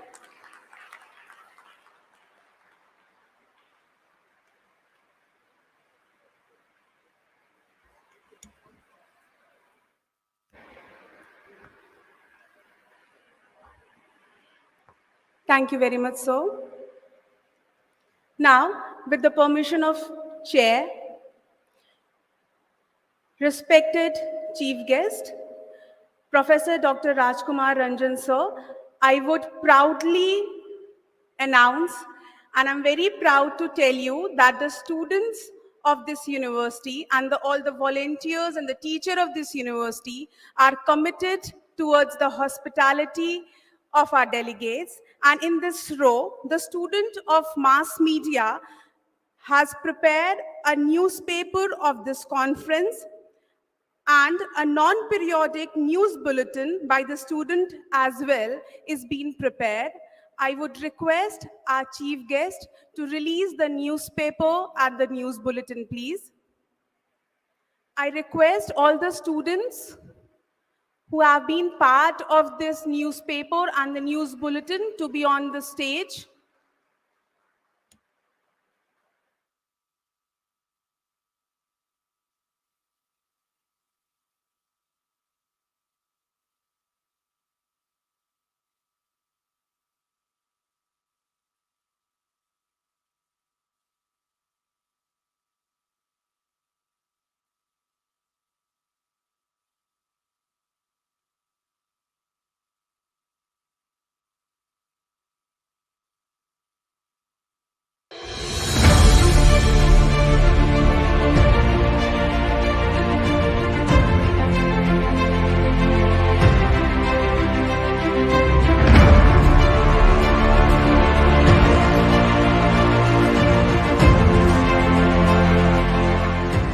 नमस्कार, मैं शिवानी और मैं साक्षी ढाले। महात्मा गांधी अंतर्राष्ट्रीय हिंदी विश्वविद्यालय के जनसंचार विभाग के विद्यार्थियों के अव्यवसायिक समाचार बुलेटिन वर्धा दर्शन में आपका स्वागत है। महात्मा गांधी अंतर्राष्ट्रीय हिंदी विश्वविद्यालय वर्धा में 27 से 30 दिसंबर तक भारतीय दर्शन महासभा के 95वें अधिवेशन तथा चौथे एशियाई दर्शन सम्मेलन का आयोजन किया गया। इसमें स्वतंत्रता के साथ उत्तरदायित्व तथा पारिस्थितिकी के पुनर्स्थापन पर बल दिया गया।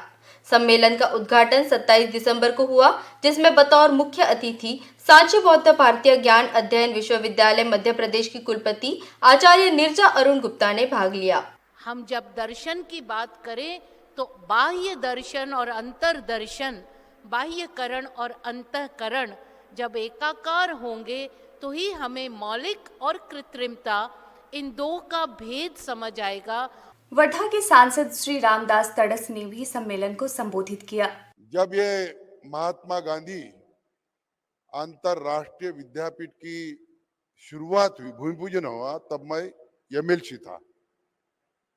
देखते देखते इनकी ऊंचाई इतनी बड़ी, और जब आचार्य शुक्ला जी यहाँ पे आए तो इसकी ऊंचाई तो देश विदेश में चली गई।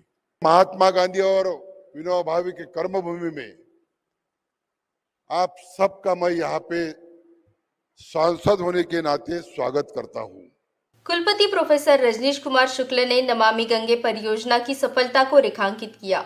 मनुष्य और मनुष्य के इस संसार के साथ संबंध, इस धरती के साथ संबंध, इन संबंधों की दृष्टि नहीं बदलेंगे तब तक हम वहां लौट नहीं सकते। भारत ने कर दिखाया, इसलिए हम चर्चा कर सकते हैं। भारत ने नमामि गंगा प्रोजेक्ट को सामने रख करके एक दृष्टि बदली है। कवि कुल गुरु कालिदास संस्कृत विश्वविद्यालय के कुलपति प्रोफेसर मधुसूदन पिन्ना और गोंडवाना विश्वविद्यालय के कुलपति प्रोफेसर प्रशांत बोकारे ने भी सम्मेलन को संबोधित किया। भारतीय दर्शन महासभा के साधारण अध्यक्ष आचार्य LP सिंह ने सम्मेलन के मुख्य विषय स्वतंत्रता एवं उत्तरदायित्व तथा पारिस्थितिकी पुनर्स्थापन के लिए दर्शन पर विचार रखे। Consciousness can be defined as embodying mysticism, metaphysics and truth. It is subject that has long been debated by scientists and Indian and Western philosophers, not always in agreement, to find the meaning of its enigmatic presence in human life. Consciousness is essentially a substratum of harmonious universe called cosmos, that is Brahman. भारतीय दर्शन महासभा की कार्य समिति के अध्यक्ष आचार्य SR Bhatt ने दर्शन को विश्व कल्याण के लिए पुनर्जीवित करने पर बल दिया। Our rishis and sages have always talked of sarve bhavantu sukhinah. So let us have this message spread all around the globe that from aham, from ego, let us go beyond, transcend ego and touch sarvam. This journey from aham to sarvam. This is philosophical message to humanity. त्रिभुवन विश्वविद्यालय काठमांडू नेपाल के आचार्य गोविंद शरण उपाध्याय ने भी अपने विचार रखे।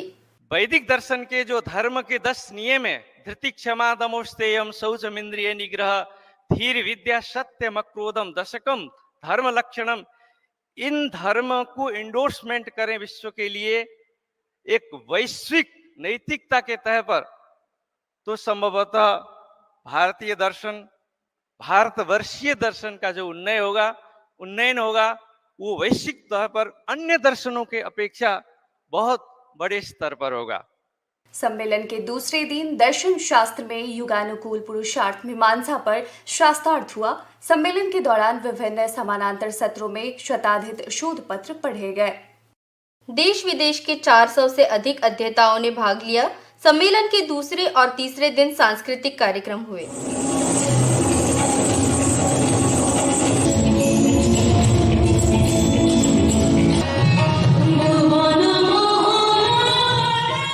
सम्मेलन के संपूर्ति सत्र में केंद्रीय शिक्षा राज्य मंत्री डॉक्टर राजकुमार रंजन सिंह मुख्य अतिथि थे। संपूर्ति सत्र में भारतीय दर्शन महासभा के महासचिव प्रोफेसर S पनीर सेल्वम ने 95वें अधिवेशन की रिपोर्ट प्रस्तुत की। संपूर्ति सत्र में भारतीय इतिहास अनुसंधान परिषद के सदस्य सचिव प्रोफेसर अशोक उमेश कदम, भारतीय दर्शन परिषद और एशियाई दर्शन सम्मेलन के अध्यक्ष प्रोफेसर SR भट्ट, भारतीय दर्शन महासभा के साधारण अध्यक्ष प्रोफेसर LP सिंह, और भारतीय दार्शनिक अनुसंधान परिषद नई दिल्ली के सदस्य सचिव आचार्य सच्चिदानंद मिश्र ने भाग लिया। उद्घाटन तथा संपूर्ति सत्र का संचालन डॉक्टर रोमसा शुक्ला ने किया। आज की बुलेटिन में इतना ही। नमस्कार।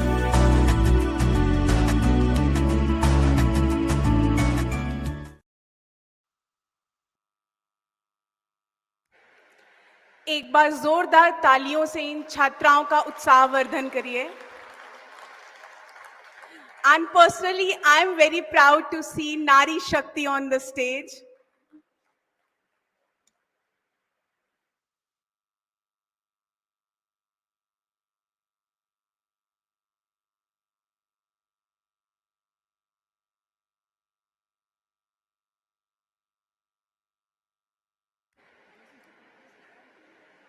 Now, for the presidential remark, I would request our backbone, our essence of excellence, Vice Chancellor of our university, Professor Rajneesh Kumar Shukla, sir. So please.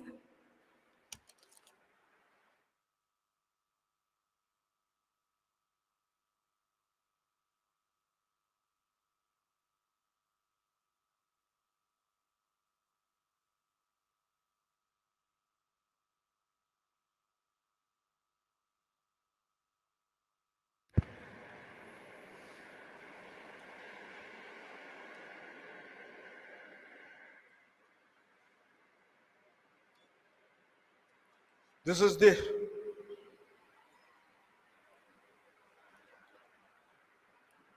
a time when it's difficult to utter a single sentence which is rational, which is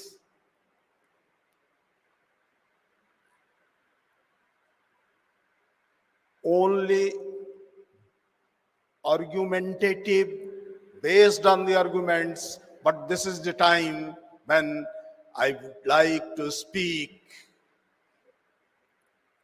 from bottom of my heart. At the very occasion of the valedictory session of this conference, I am welcoming Honorable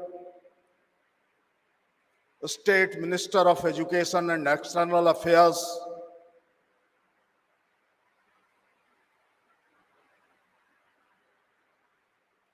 a renowned scholar and now a scholar statesman who is visualizing the concept of Plato by his deeds. He is an excellent education administrator also. जो जानते हैं मणिपुर विश्वविद्यालय के बारे में, वो ये भी जानते हैं कि सर ने उस विश्वविद्यालय को किस प्रकार से सुव्यवस्थित किया था, so that responsibility to lead the education of India, to renovate the educational system of India, and to implement the education policy for 21st century, education policy for making India Vishwaguru is rendered to him. We welcome you, sir.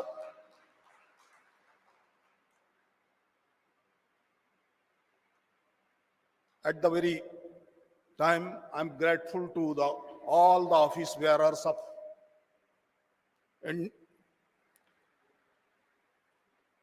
IPC, especially to the executive chairman of the IPC, Professor Siddheswar Rameswar Bhatt, General Secretary, Professor Paneer Selvam, and Vice Chairperson, my Kalyana Mitra, Professor S.K. Singh, and other honorable office bearers who have given an opportunity to organize this huge confluence. This is not a conference, but this is a confluence, huge confluence. The sacred and auspicious confluence be visualized at the very small place like Wardha.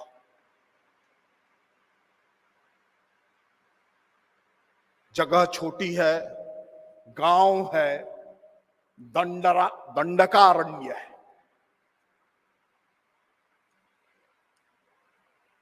मैं इस अवसर पर विश्वविद्यालय की ओर से सभी सहभागी हुए 450 से अधिक प्रतिनिधियों के प्रति अपने विश्वविद्यालय की ओर से कृतज्ञता ज्ञापित करता हूं।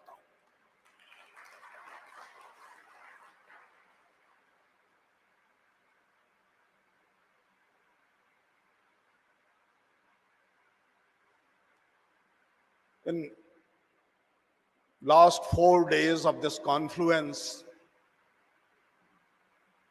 several issues were raised, several questions were raised, and we, the philosophy student and the scholars of philosophy, believe the responsibility of philosophy is only to raise the questions, not to seek, not to get, not to attain the answer. This is the 20th century phenomena which we adopted in Indian philosophy also.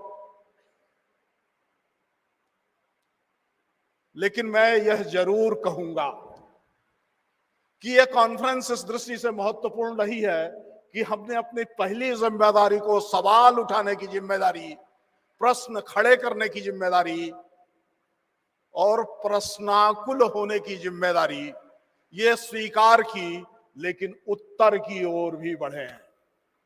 ये 95th session इस दृष्टि से भी historical रहा है कि हमने पहली बार method of philosophization as used since ages in Indian philosophy is demonstrated. I am saying demonstrated. That is not applied because we don't know what is that. How do usually a philosopher of Indian soil, Indian cultural milieus, and Indian value system moving scholar, how does he think?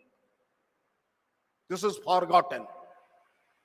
सिर्फ हम ही नहीं भूले हैं, सिर्फ दर्शन के विद्यार्थी और अध्येता इसको नहीं भूले हैं। 185-86 वर्षों से ये पूरा देश सभी विद्या स्थानों में भूल गया।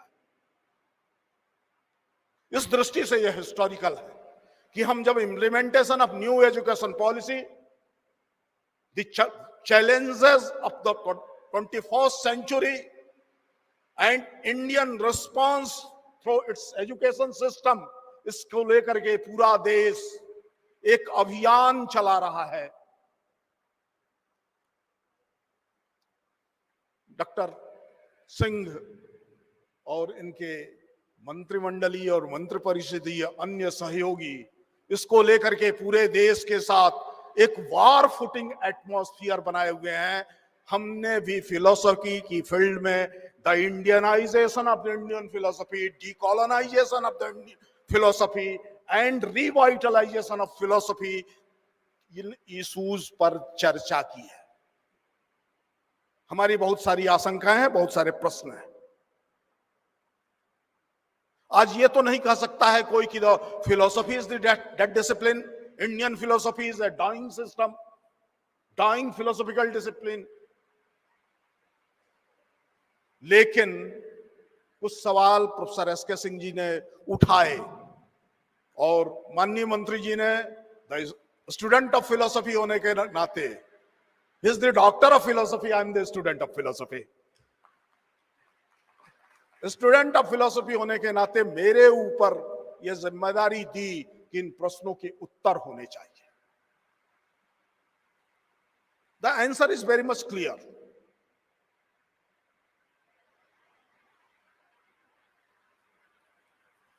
Philosophy cannot make a man technically sound.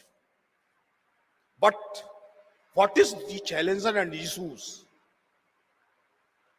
By the rapid development of the technology, by the rapid growth and mushrooming of the productivity mode and machines, by the rapid exploitation of the nature, man is in race toward the destruction of this nature. आज ये पहली बार ये सवाल आया है, UNO इस destruction को, इस डिस्टॉर्शन को भूल करके हमें रिस्टोरेशन की ओर जाना पड़ेगा। और आज हम सब लोगों ने देखा है, भारत के प्रधानमंत्री की पूज्य माता जी का देहावसान हुआ। उनके अंतिम संस्कार के बाद वो सीधे जिस बैठक में गए थे, वो बैठक नमामि गंगा मिशन की बैठक थी। उस मिशन को दुनिया बचाई जा सकती है इसके माध्यम से, इसके फ्लैगशिप प्रोजेक्ट के रूप में स्वीकार किया। That is the answer. And our contribution, assuring the contribution of the scholars and students of the philosophy in that mission is the only way we can change this pathetic scenario of the philosophy. If you can change the world, you are valuable. If you can safeguard the world, you are valuable. If you can a new word, you are valuable. If you can help this world, this civilization, for the progression of humankind from animality to humanity, then only you are useful and you will be given proper attention by the society, whether that is a state or the civil society. This is the answer. This is the biggest question. This is the biggest unsolved question. This is the biggest unattended question among the philosophy academia. दर्शन पढ़ने वाला कुछ नहीं कर सकता है। ये जो अवधारणा है, ये जो मान्यता है, इस मान्यता से समाज को मुक्ति कैसे प्राप्त हो, शायद वर्धा इसमें सहयोग कर सकता है। Wardha, this is the place of Gandhi, Vinoba, place of Baba Amte, place of राष्ट्र टुकड़ो जी, and a place where social service, doing something for society by stealing time from this run of bread and butter is the usual nature of the people of the villages and forest of the Varda. ये एक बात हो सकती है जिसके बारे में सोचा जाना चाहिए। कोई समाज ऐसा है, कोई दुनिया ऐसी है जो गांव और जंगलों में रहने वाले लोग भी कुछ समय समाज के लिए किया जाना चाहिए, इसके लिए अपने रोटी पानी के जुगाड़ से बाहर निकलते हैं। और ये वो बात है जिसका उत्तर फिलॉसफी को देना पड़ेगा। यह वो बात है कि नए वैल्यू सिस्टम को बनाना पड़ेगा। जीवन को, जगत को, जीवन जगत के साथ व्यक्ति के अंतर्वैयक्तिक संबंधों को नई परिभाषा देने का कालखंड आया। यह कालखंड आया है कि न्यू एजुकेशन पॉलिसी आई है। शायद भारत के अंदर पहली बार एक एजुकेशन पॉलिसी आई है जिसने जितनी पंक्तियां फिलोसफी के लिए, the need of philosophy for the education, the utility of the philosophical discourse for the education, इसकी चर्चा की हो, उतना इसके पूर्व नहीं हुआ है। In spite of all, we are in great threat of the existence of philosophy. Actually, we are not afraid about existence of philosophy, but we are in fear, unseen fear of our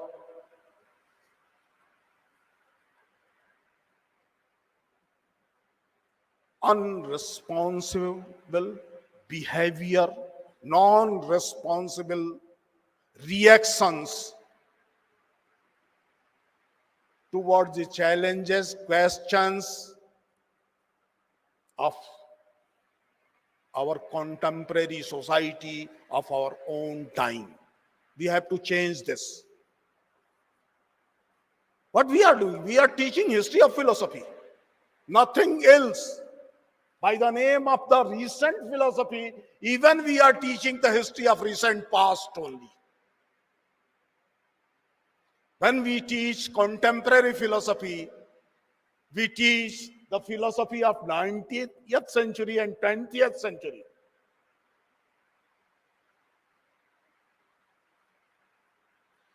We have to differentiate what is the difference between the history of philosophy and philosophy. New education policy start with some introductory remarks. एक ऐसी शिक्षा बनानी है जो मनुष्य को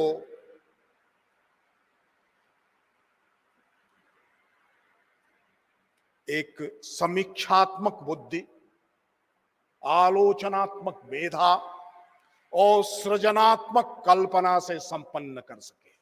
And this critical thinking and creative imagination is nothing but the philosophizing. Philosophizes, only by the philosophization we can evolve, we can resurgence the creative imagination, we can make a brain habitual for the critical thinking. The abolishment of the rota system of education is the utmost demand of the time. And only the student and scholars of philosophy can give an alternative model for learning. आज सवाल है कि क्या हम सीखने की प्रक्रिया का दार्शनिकीकरण कर सकते हैं? हम सीखने की वह प्रक्रिया ले आ सकते हैं जो युद्ध के मैदान में भी कृष्ण अर्जुन को सिखाता है और शिक्षण की प्रक्रिया चल रही होती है. लाइफ लॉन्ग लर्निंग की उस प्रोसेस की कोई फिलोसफी हमारे पास है क्या? हमारे पास कोई वायलेंस है? वो तरीका है क्या कि एजुकेशन सिस्टम को हम नॉलेज और स्किल के बीच जो बैलेंस हो सके वो बैलेंस दे सके? These are the issues. If हमने उत्तर इसका दे दिया, हमने इस सवाल को हल कर लिया, तो निश्चित रूप से यह कहने की जरूरत नहीं पड़ेगी प्रोफेसर एस.के. सिंह जी, ना हमको ना आपको, कि फिलॉसफी के लिए मंत्री जी कुछ कीजिए. मंत्री जी कहेंगे, हे फिलॉसफी वालों, इस देश, समाज और इस दुनिया के लिए फिर एक बार कुछ करके दिखाओ. हम उस मूड में हैं क्या जिस मूड में हिंद स्वराज्य के पब्लिकेशन के बाद इस देश का एकेडमिक फिलोसॉफिकल एरिना था? IPC was established for this only.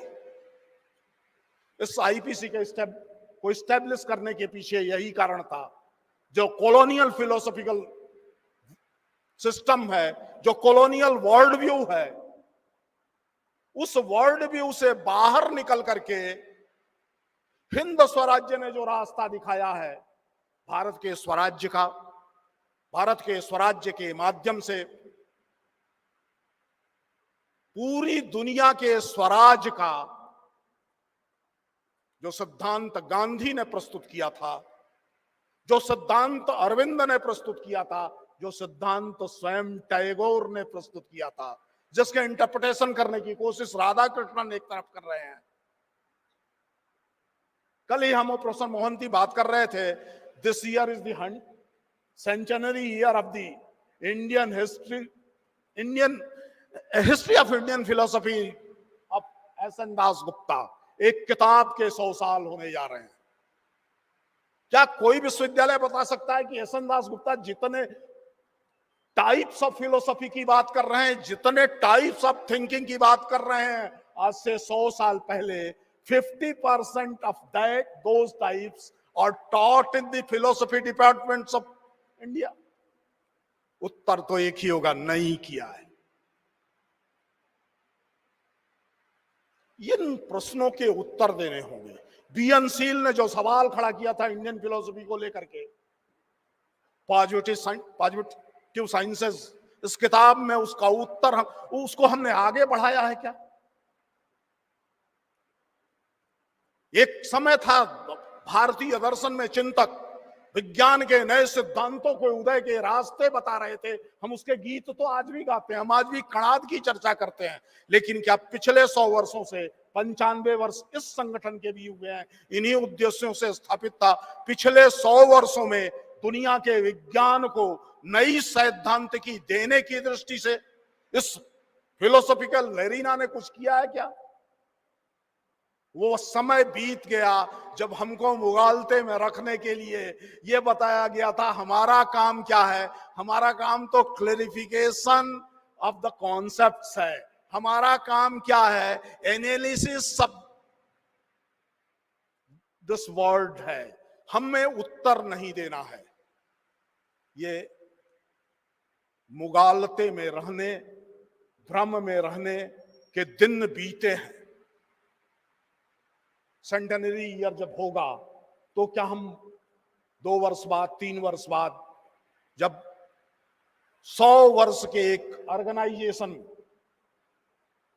को सेलिब्रेट कर रहे होंगे, तो ऐसे किसी हाल में मैं कल्पना करूंगा कि संपूर्ण भारत सरकार, यानी भारत सरकार का संपूर्ण मंत्रिमंडल उस हाल में हो। मैं इसकी कल्पना करते हुए कह रहा हूं, क्या हम उस समय भारत सरकार को यह गिना सकेंगे कि हमारे फिलोसफी के स्कॉलर्स का कंट्रीब्यूशन क्या है?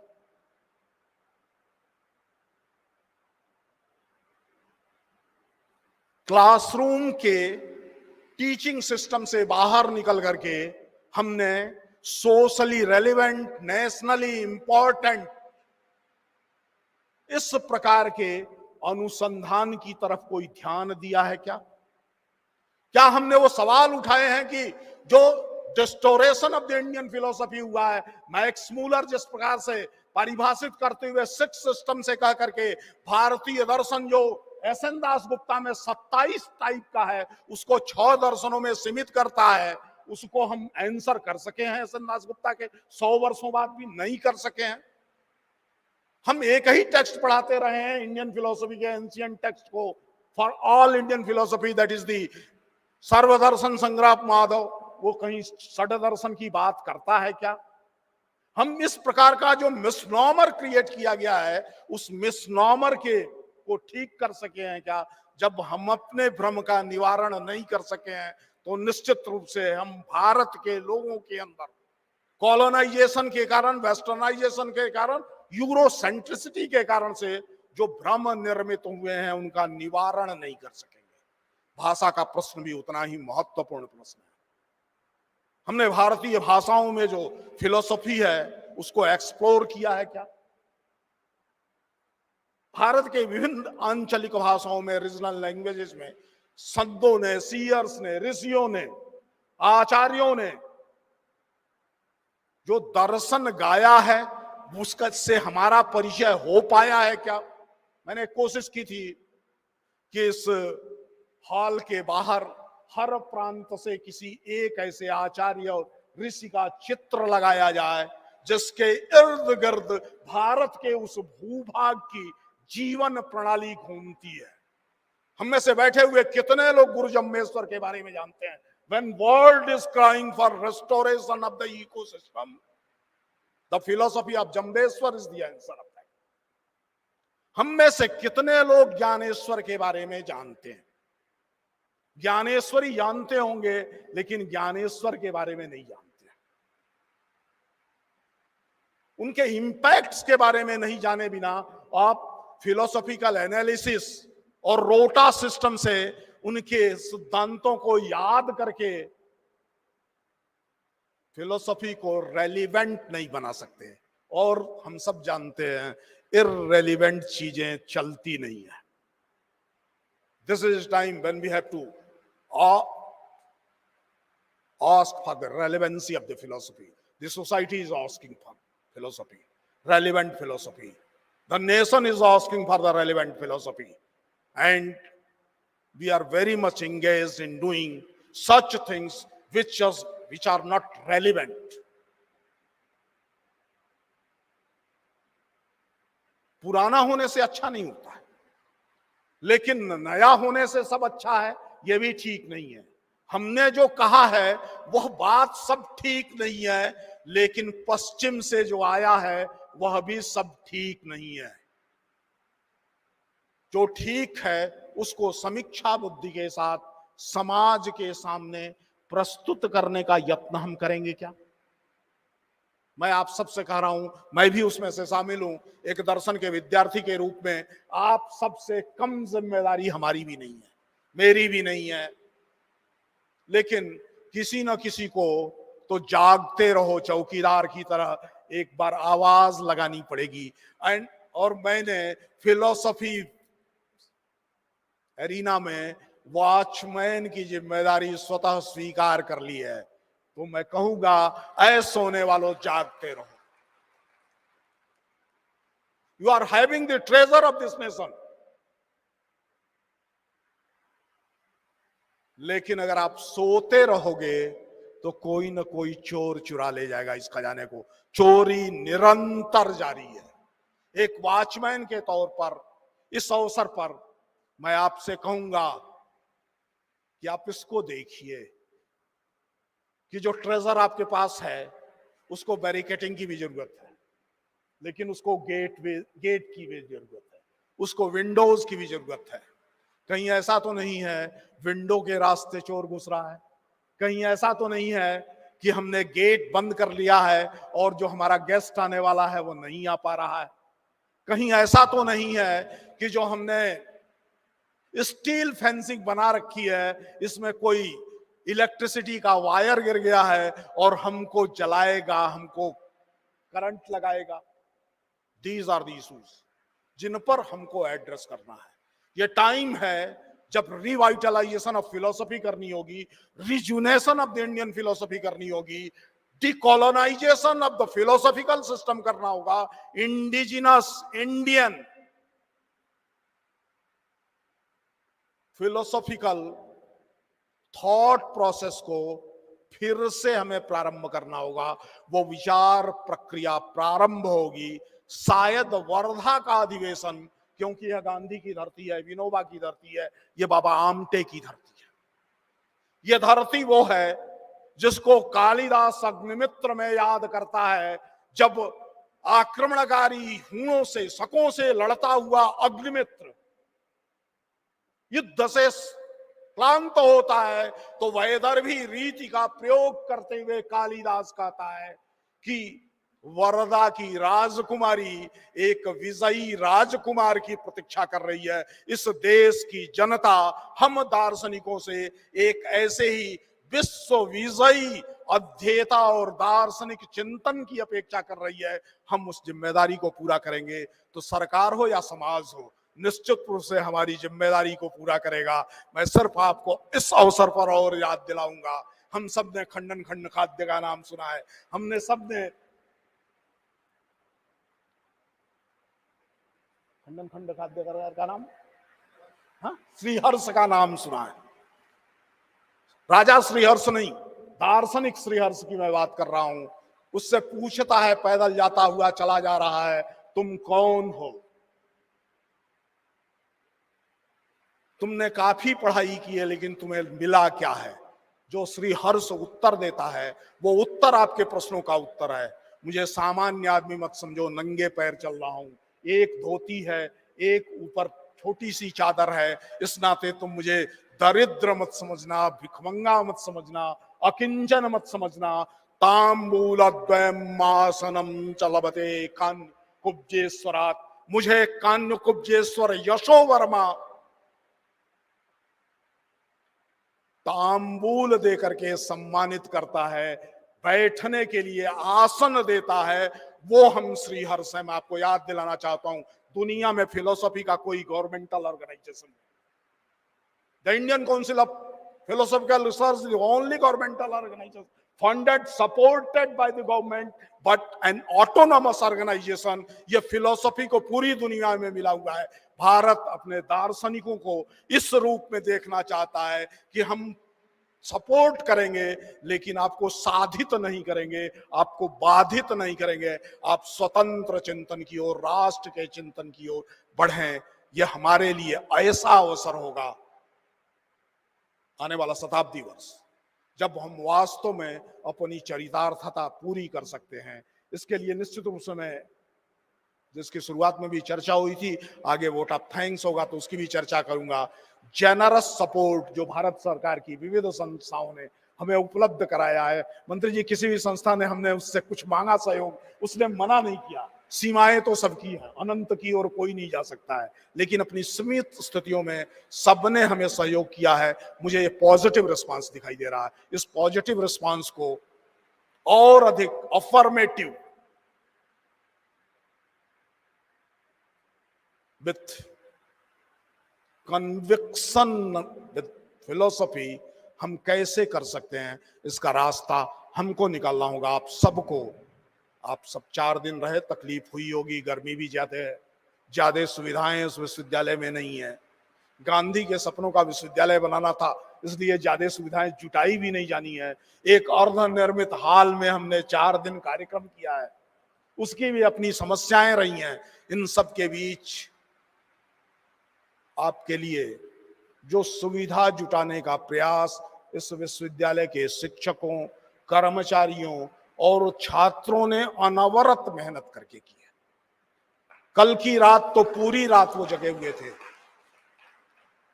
ये बता रहा है कि भारत के विश्वविद्यालय, विशेषतः यह विश्वविद्यालय, अपनी प्राचीन गुरुकुल की परंपरा की ओर लौट रहा है, जिसमें वास्तव में विश्वविद्यालय एक परिवार होता है और वाइस चांसलर के रूप में जो मुखिया है, जो नेतृत्व करता है, वास्तव में उस परिवार के, उस कुल के पति के रूप में, कुलपति के रूप में अपने को संतुष्ट महसूस करता है। इस अवसर पर मैं संतुष्ट हूं, उनको धन्यवाद ज्ञापित करता हूं। और आप सबके प्रति जो पूरे देश से आए हैं, भारत के पड़ोस के बहुत सारे देशों से आए हुए हैं, 5 या 6 देशों से आए हुए हैं, उन सब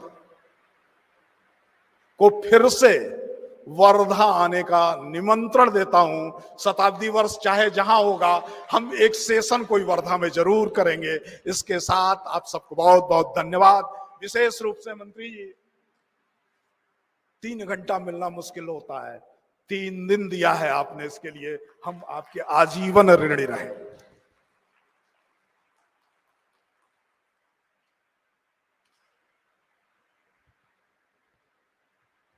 बहुत बहुत धन्यवाद महोदय। अब मैं धन्यवाद ज्ञापन हेतु इस आयोजन के स्थानीय आयोजन सचिव, विश्वविद्यालय के फिलॉसफी और कल्चर डिपार्टमेंट के अध्यक्ष और मेरे जैसे, हमारे जैसे स्वयं सेवकों के भैया डॉक्टर जयंत उपाध्याय जी को आमंत्रित करती हूँ।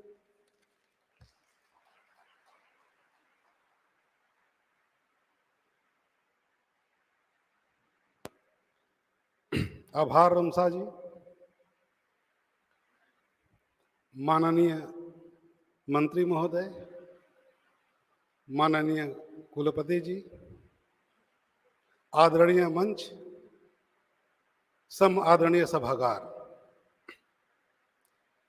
जब दुष्यंत कुमार कहते हैं कि कौन कहता है कि आसमां में सुराग नहीं हो सकता, कौन कहता है आसमां में सुराग हो नहीं सकता, एक पत्थर तो तबीयत से उछालो यारो। ये पत्थर माननीय कुलपति जी ने हम सबको दिया था, हम सारे विश्वविद्यालय के अध्यापकों, विद्यार्थियों, शोधार्थियों, कर्मचारियों को दिया था। वो पत्थर क्या था? आतिथ्य का पत्थर था, सत्कार का पत्थर था, और हम लोगों ने प्रयास किया कि वह एक सुराग आसमान में बनाने का प्रयास करे। मैं धन्यवाद ज्ञापन के क्रम में कृतज्ञता ज्ञापन के अभिप्रेरणा का आधार कोई भाव ही होता है, चाहे वह दर्शन महासभा के साथ संबंध भावना का सूत्र हो, या एशियाई दर्शन के आकर्षण का हो, या ये सभी कारक एक साथ मिले हों। इन्हीं अभिप्रेरणाओं से अखिल भारतीय दर्शन महासभा के 95वें अधिवेशन को आयोजित करने में सदप्रेरणा की प्राप्ति हुई। 95वां अधिवेशन कई पुण्य संभारों के प्रेरणा का प्रतिफलन है। इसे हम सब ने प्रोफेसर आचार्य, हम सबके कुलगुरु प्रोफेसर रजनीश कुमार शुक्ल जी के वैदुष्य के स्नेहिल भाव को संबल से ग्रहण करने का प्रयास किया है। सर्वप्रथम मैं सबसे क्षमा याचना करता हूं कि हमारी ओर से कोई चूक हुई हो, तो किसी को पीड़ा पहुंची हो, तो मैं सबसे अन्यथा भाव से क्षमा मांगता हूं। मैं माननीय कुलपति जी के प्रति आभार प्रकट करता हूं, क्योंकि आपकी क्रांति दृष्टि, आपका वैशिष्ट एवं आपके प्रभाव की प्रसरणशीलता तथा आपके कार्यक्रम संयोजन की अद्भुत क्षमता के प्रति आभार प्रकट करता हूं। आपने शास्त्रार्थ की एक रोचक और भारतीय परंपरा को हम सबके सामने प्रस्तुत करवाया, उसे अवगत करवाया। इसके लिए भी आपको बहुत बहुत आभार प्रकट करता हूं। मैं आभार प्रकट करता हूं माननीय मंत्री महोदय का, जिसके आपके स्नेह के तार निरंतर अवच्छिन्न रूप से विश्वविद्यालय के अकादमिक जीवन को हर्षित करता रहे। मैं आपके प्रति बहुत बहुत आभार प्रकट करता हूं। मैं मंच पर आसीन प्रोफेसर वैद्यनाथ लाभ जी को, डॉक्टर पूजा व्यास जी को, आईसीपी के समस्त कार्यकारिणी के प्रति आभारी हूं, जिन्होंने इस विश्वविद्यालय को अवसर दिया। मैं जो लोग उपस्थित यहाँ नहीं हैं, जैसे SR Bhatt ji, professor LP Singh ji, professor Sachidanand Mishra ji, professor Nirja Arun गुप्त जी, हमारे माननीय सांसद, मैं सबके प्रति आभार प्रकट करता हूँ। मैं इस आयोजन के समस्त व्याख्यान मालाओं, संगोष्ठियों और विभागों के समस्त अध्यक्ष, समस्त स्थानीय संयोजक के प्रति आभार प्रकट करता हूँ। मैं महात्मा गांधी अंतर्राष्ट्रीय हिंदी विश्वविद्यालय के प्रतिकुलपति द्वय प्रोफेसर हनुमान प्रसाद शुक्ल जी, प्रोफेसर चंद्रकांत एस रागीट जी, समस्त अधिष्ठातागण, समस्त विभागाध्यक्षगण, समस्त अध्यापक वृंद, समस्त अधिकारीगण, समस्त कर्मचारीगण, हमारे कुल सचिव महोदय, सबके प्रति आभार प्रकट करता हूँ। मैं विशेष रूप से आभार प्रकट करना चाहता हूँ डॉक्टर सूर्य प्रकाश पांडे का, जिन्होंने एक पूरी टीम बना करके वो जो आसमां में जो छेद की बात हो रही थी, छेद वास्तव में इन्होंने किया है।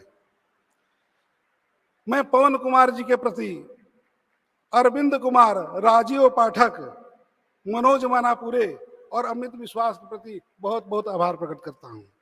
मैं पूरे लीला की टीम के प्रति बहुत बहुत आभार प्रकट करना चाहता हूं। भारतीय दार्शनिक अनुसंधान परिषद नई दिल्ली, भारतीय इतिहास अनुसंधान परिषद नई दिल्ली, ICSSR, केंद्रीय संस्कृत विश्वविद्यालय और डॉक्टर रोमशा शुक्ल जी के प्रति विशेष आभार प्रकट करता हूं। और बाहर से आए हुए 27 राज्यों और 5 देशों के सभी प्रतिनिधियों को मैं नमन करता हूं और पुनः मैं क्षमा याचना करता हूं कि अगर हमसे कोई भूल से भी भूल हो गई है तो हमें माफ करेंगे और आगे पुनः यहाँ आने के लिए प्रयत्नशील होंगे, ऐसी मेरी कामना है। सभी को बहुत बहुत धन्यवाद।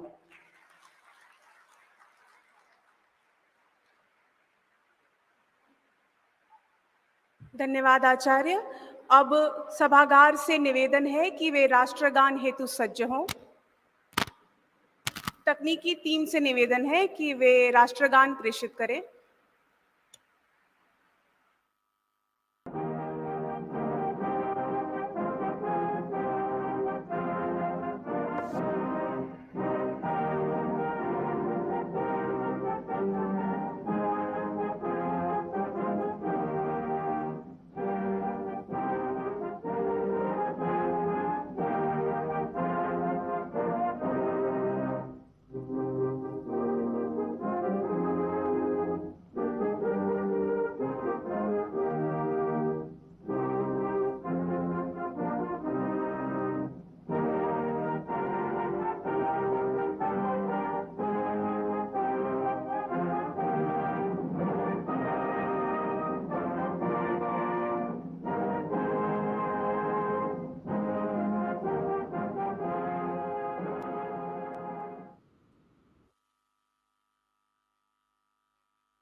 We have organized high tea outside the hall.